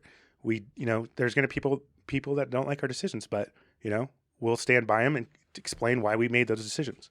There's some of them will be very hard. A lot of them will be hard decisions, but that's the job of being a DA. I found where, tying back to the Chris Champagne, and this is a direct quote from Maggie Fleming in regard to that case, and it goes, quote, "The issue with inexperienced prosecutors, and I include Kamada in that category, is that if we had tried that case and the jurors did not find our star witness to be compelling, and they hung, it would be much harder for us to negotiate a resolution." And that star witness in that being Champagne. That's where I pulled that from. But these are broad statements coming from Stacy and from Fleming. Yeah. Stacy not in regards to that case, but Stacy in general. They seem to be attacking your competence. Yeah, just in general, which makes no sense. Again, I'm the person doing these complicated murders. Who's the person that assigned me? Why would you assign an incompetent person to handle all this complicated stuff? Yeah, that doesn't make sense. Yeah, so it makes zero sense. And then the fact that this whole thing there now, between Stacy calling me unethical over and over something that she either doesn't understand the law, like Maggie, or she's just straight lying. And either way, it's not good. Yeah, neither of those are comfortable answers. No. That's not what you want to hear. I'm like, dude, and people that are, some people are like kind of falling for it or whatever. And I'm just, it's frustrating for sure. Well, Lost Coast, and I don't have a problem with Lost Coast, but I've been struggling in the sense that a lot of the articles that I've read in preparation for this podcast and previous podcasts, they don't seem to really paint that objective of a light. No. It seems, I don't want to say targeted, but it doesn't seem favorable. And what my, campaign manager maybe had pointed out to them was like, if you're going to have these stories that kind of seem like hit jobs on Adrian, maybe you should post that the owner's wife is an owner or supporting Stacy Eads. They do have a lot of and ads for Stacy Eads on their site. I will give them that. And the fact that Stacy has spent tens of thousands of dollars on ads on their website, and the fact that Maggie and the owner's wife are friendly. I mean, all does of that those frustrate things, you? Because it seems like your campaign has been targeted for this secretive money action. Yeah, I mean, it is frustrating, especially dark money. When there's a PAC paying for all kinds of stuff for her and other candidates, and that one's a general PAC, is my understanding of it. And so they can just purchase stuff for whomever, and that's just my understanding of that. I don't, that's from talking with some of the folks involved with that. But aside from, we don't really know who those people are. I don't know who those people are. And then, to be, cast this shadow on me of unethical and, secretive stuff. And it's like, no, this is like, isn't my buddy. He's right here. He might not be good at paperwork or whatever, but here he is. And that's what I told Lascaux. I gave him his phone number. Here's the dude that's paying for it. It's running that independent expenditure. And it's my buddy since 6th grade. Did they follow up? They called him, yeah. And then they wrote something last night that, again, they're like, here's Adrian's board in the wetlands. Again, okay. I think that more offensive is probably, not having something that's already there and having my face on it. What I'd say is probably more offensive is going into a defendant's yard, wetlands next to the bay, and erecting a Stacy Eads sign that actually has some environmental impact, probably not that much, but more worrying about that is the fact that they're currently prosecuting the person that owns that property. And no one's talking about that. Lay that out for me again, because I haven't heard that anywhere. One person that I prosecuted while I was in the office was Ray Christie. Ray Christie had 250 dead cows on his property. We charged him with a slew of misdemeanors and I think 4 or 5 felonies. After a long trial, they hung on the felonies. 11 people for guilty, 1 not guilty. The person that just wouldn't follow the law. And then I convicted him of 25 misdemeanors for abandoning, dumping cow carcasses in the waterways of the state, which is along his properties. There's just dead cows everywhere. All just 250 is a lot of dead cows. Oh, there's more than that. There was piles of dead cows. It was disgusting. Anyway, he's got pretty prime property. On the actual ranch that he has, there's 2 signs, Stacy Eads signs. Then I think like another 4 of his properties had erected Stacy Eads signs on them. And so this is a person that you're currently prosecuting and is also pending sentencing, and you're erecting signs on there. I think that's a point where you're along the way not, and this is what I saw like all the time, and this is what happened with, the issue of me being terminated and then them turning it around to just a false story, is that they think just like raw power can kind of get them past things. Like no one's to be fair, that's worked for most of human history. Maybe, but like then, finally there's someone pointing it out. And they don't like that. Yeah, that seems like that would be a bit of a conflict of interest. Yeah, especially where you're currently prosecuting him. That seems like seems like a problem. And one of those signs is in a wetland? At least 2 of the ones that I saw, yeah. And they had been erected. But it's like a wetland, but it's also ranch land. I mean, there's streams that are connected. Hydrologically, they're sloughs that go into Humboldt. But these are billboards. They're like, the big signs, so they have 3 posts. They're not like billboards, okay, but they're the erecting signs. They're large signs with 3 posts, that kind of thing. So they are erecting something on there, with not having a repaint of a billboard that's already existing. So I think again, that just in itself, but I think the bigger problem there, of course, is the conflict of interest. But so it's it's interesting.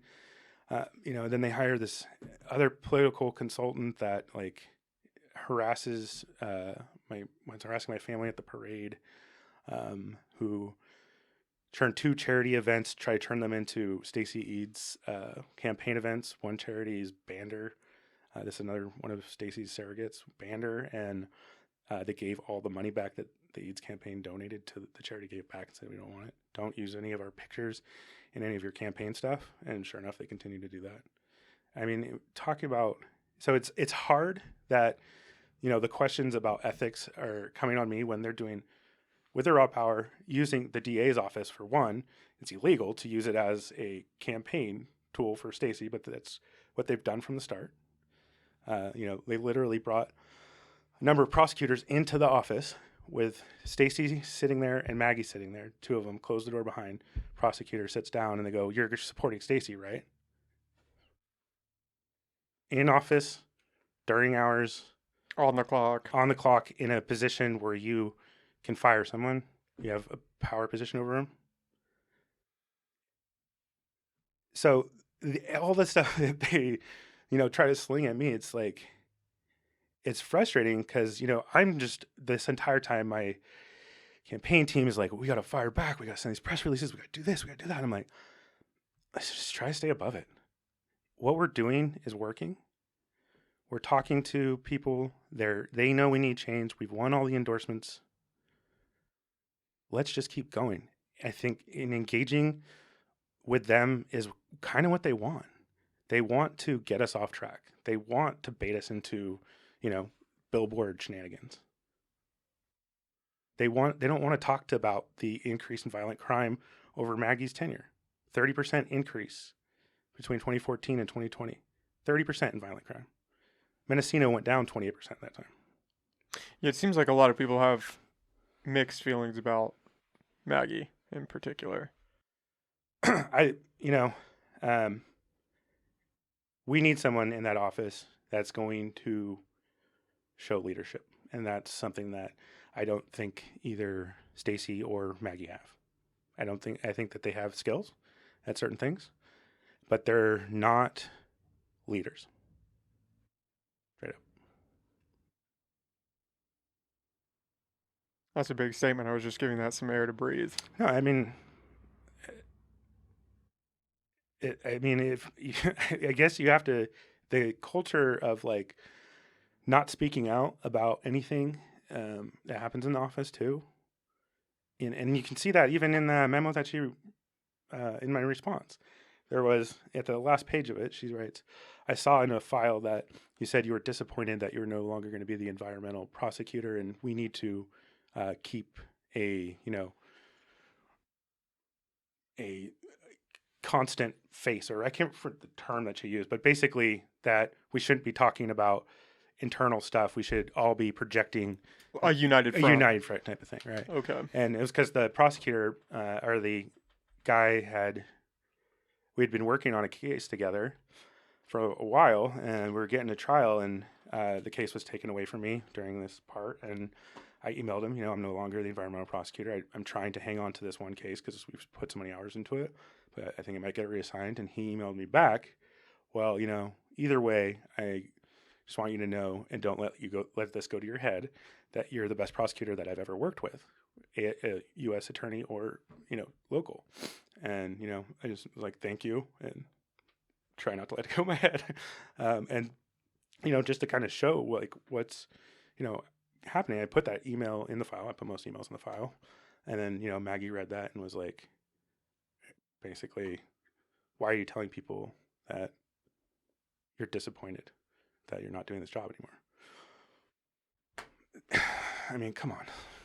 What is your stance on transparency in the office? Because it seems like that was a recurring theme in those public forums you guys did.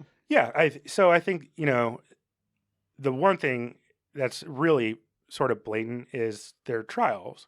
Like in the fall, they lost 7 trials in a row. 3 were straight up not guilties. Another one was dismissed for actual Brady violations. Ironic. Yeah, right. And then the other ones, they went to trial, but the offer that they made to the defense, they didn't beat the offer. So what I mean by that is they say it was a murder case. They offered murder 2.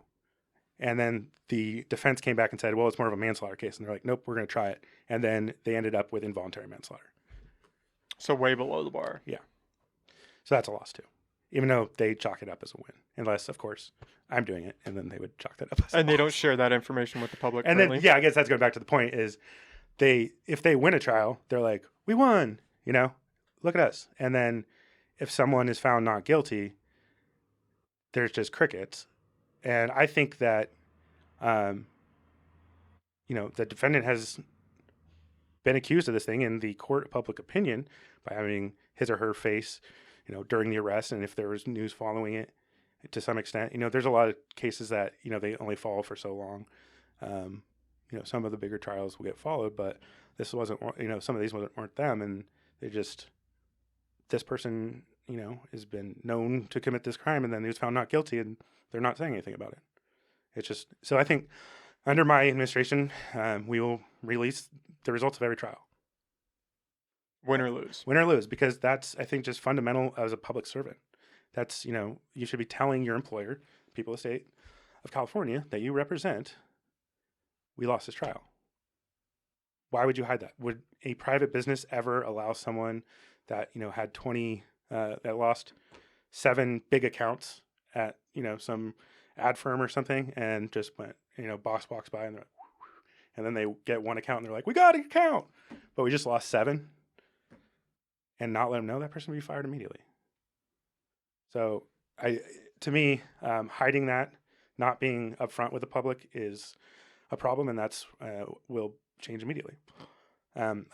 Using the interns, I do hope to have a robust system where we're not talking about anything about the case other than the status, so people can actually just go online and see the status of a case, like if it's pending trial or it's at the prelim or where it's at, but not, us remarking on the case or anything like that, but just so people can have information. Track where it's going. Yeah. Seems pretty basic to me. I had Michael Acosta on, I believe, earlier this week, and he brought up the issue of a lack of transparency with the police department in regards to like private informants and criminals that they've flipped. Yeah. What is your stance on that? Do you have any stance on that?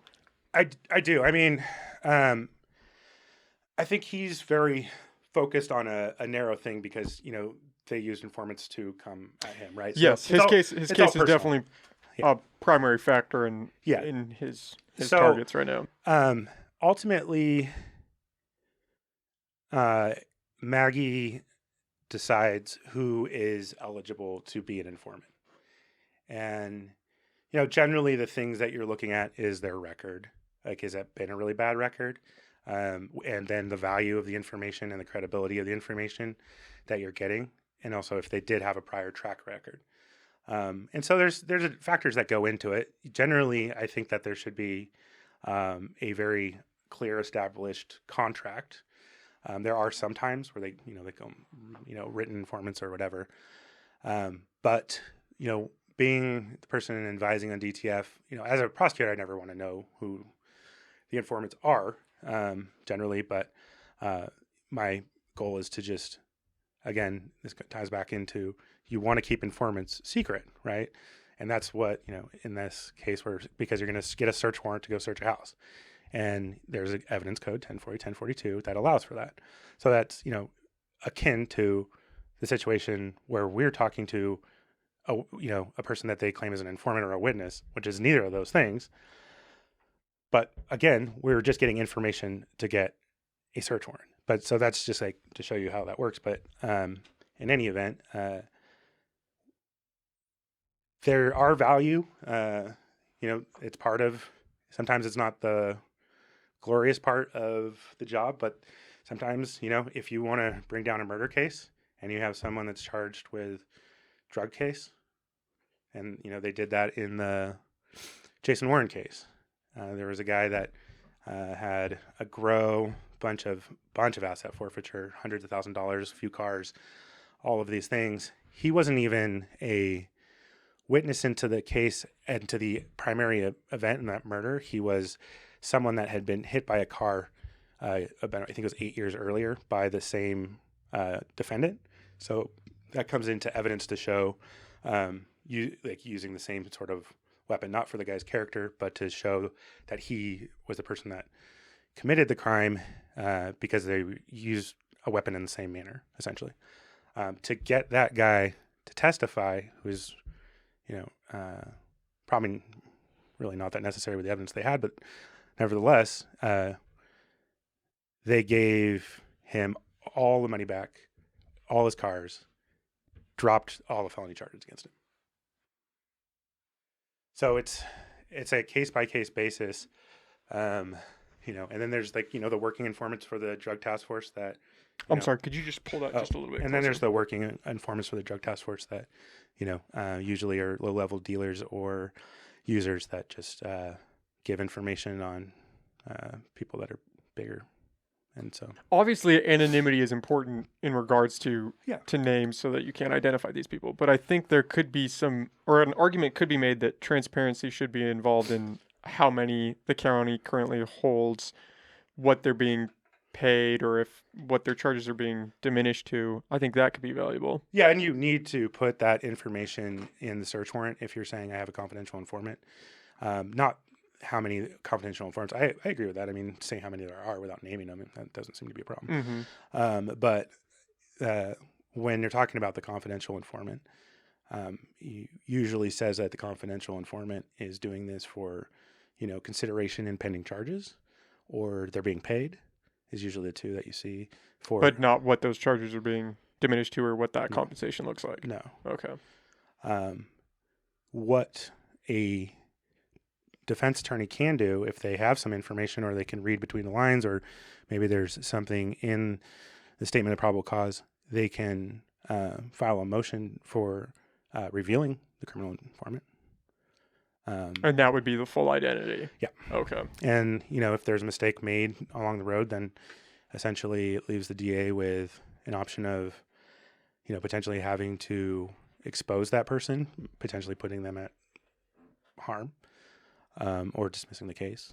I don't think exposing them is good. You don't want to put No. them in harm's way. I think the transparency or desire for transparency comes from the fact that, again, you have those cases where pressure is put on those informants in a less than upstanding way. And so transparency surrounding that would be beneficial for the public, I would imagine. Yeah, I mean, again, just knowing the names, I think, is something that would be impossible. The other way, and I think this is the preferable way to do it, it doesn't give information to the public, but potentially gives enough information to the defense attorney to dig deeper and file a motion to, again, reveal the criminal informant. There's this thing called a Hobbs seal.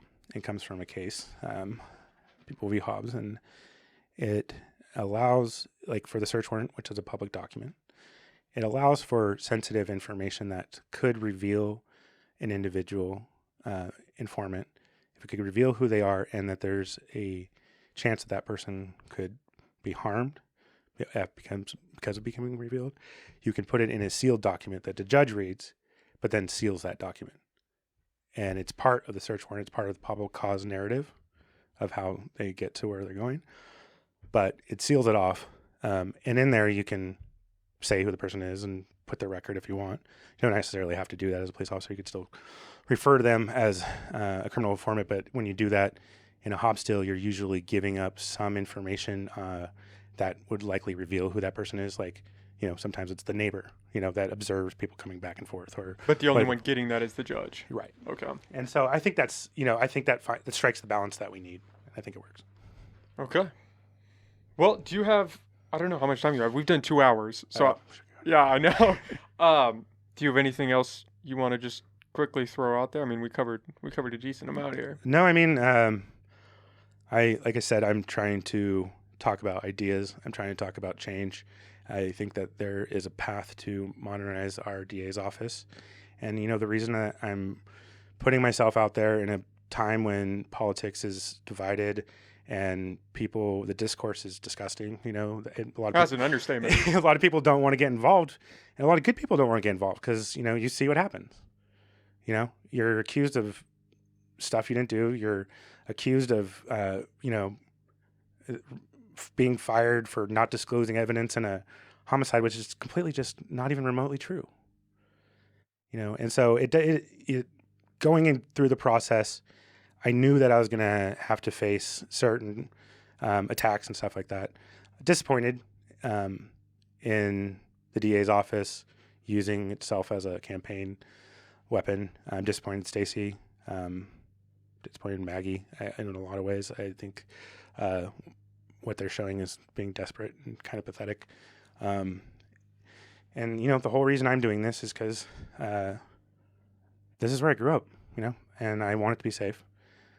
And I want to make this community stronger and better so we can have more economic opportunities here. And it's hard to bring in economic opportunities when, you look around and you look at the numbers and there's just so much crime. And so what we're doing doesn't work. We know that. And it's time to do something different. And that's what I'm proposing.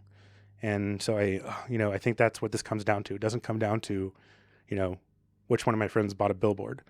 It comes down to the fact that I'm trying to bring change and they're trying to keep things status quo the way things always are. And it doesn't work. And that's, straight up, that's what happens. And so I'm hoping with my,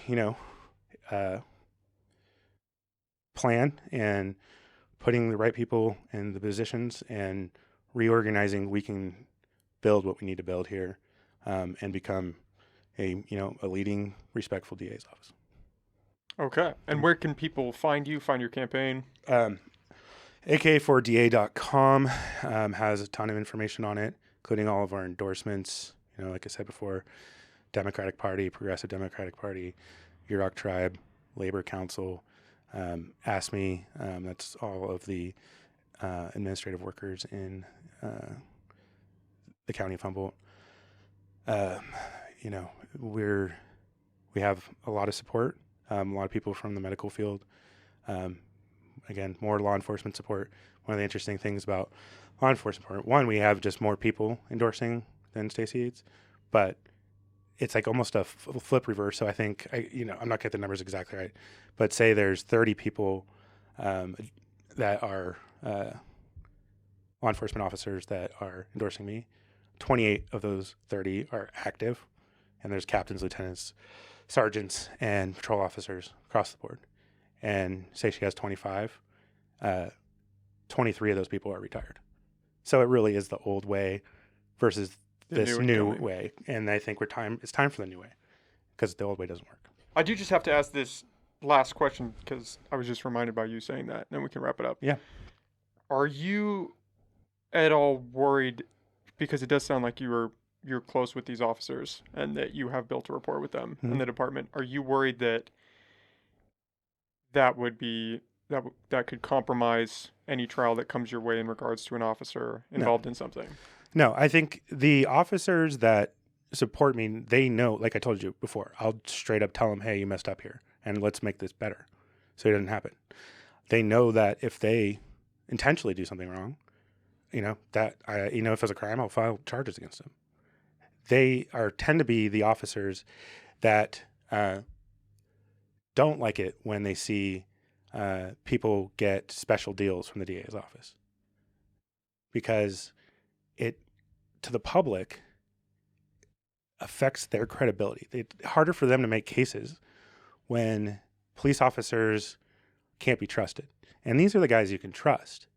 Like, these are the people that are working really hard to do their job the right way. And when they go out there and people have had bad experiences with cops or bad experience with the DA's office, and they won't talk to them because they don't trust them, it makes it impossible to make cases, right? That's how you make cases, is talking to people. So, but again, I think every single one of those people knows if they did something wrong, I'll be the first person to tell them. They'd be held accountable. Oh, absolutely. Yeah, and they all know that. Okay, well, Adrian, thank you. Thanks for taking the time, man. I really enjoyed talking with you. Yeah, thank you. Yeah. Good talking with you. Thanks, guys. Adrian Kamada.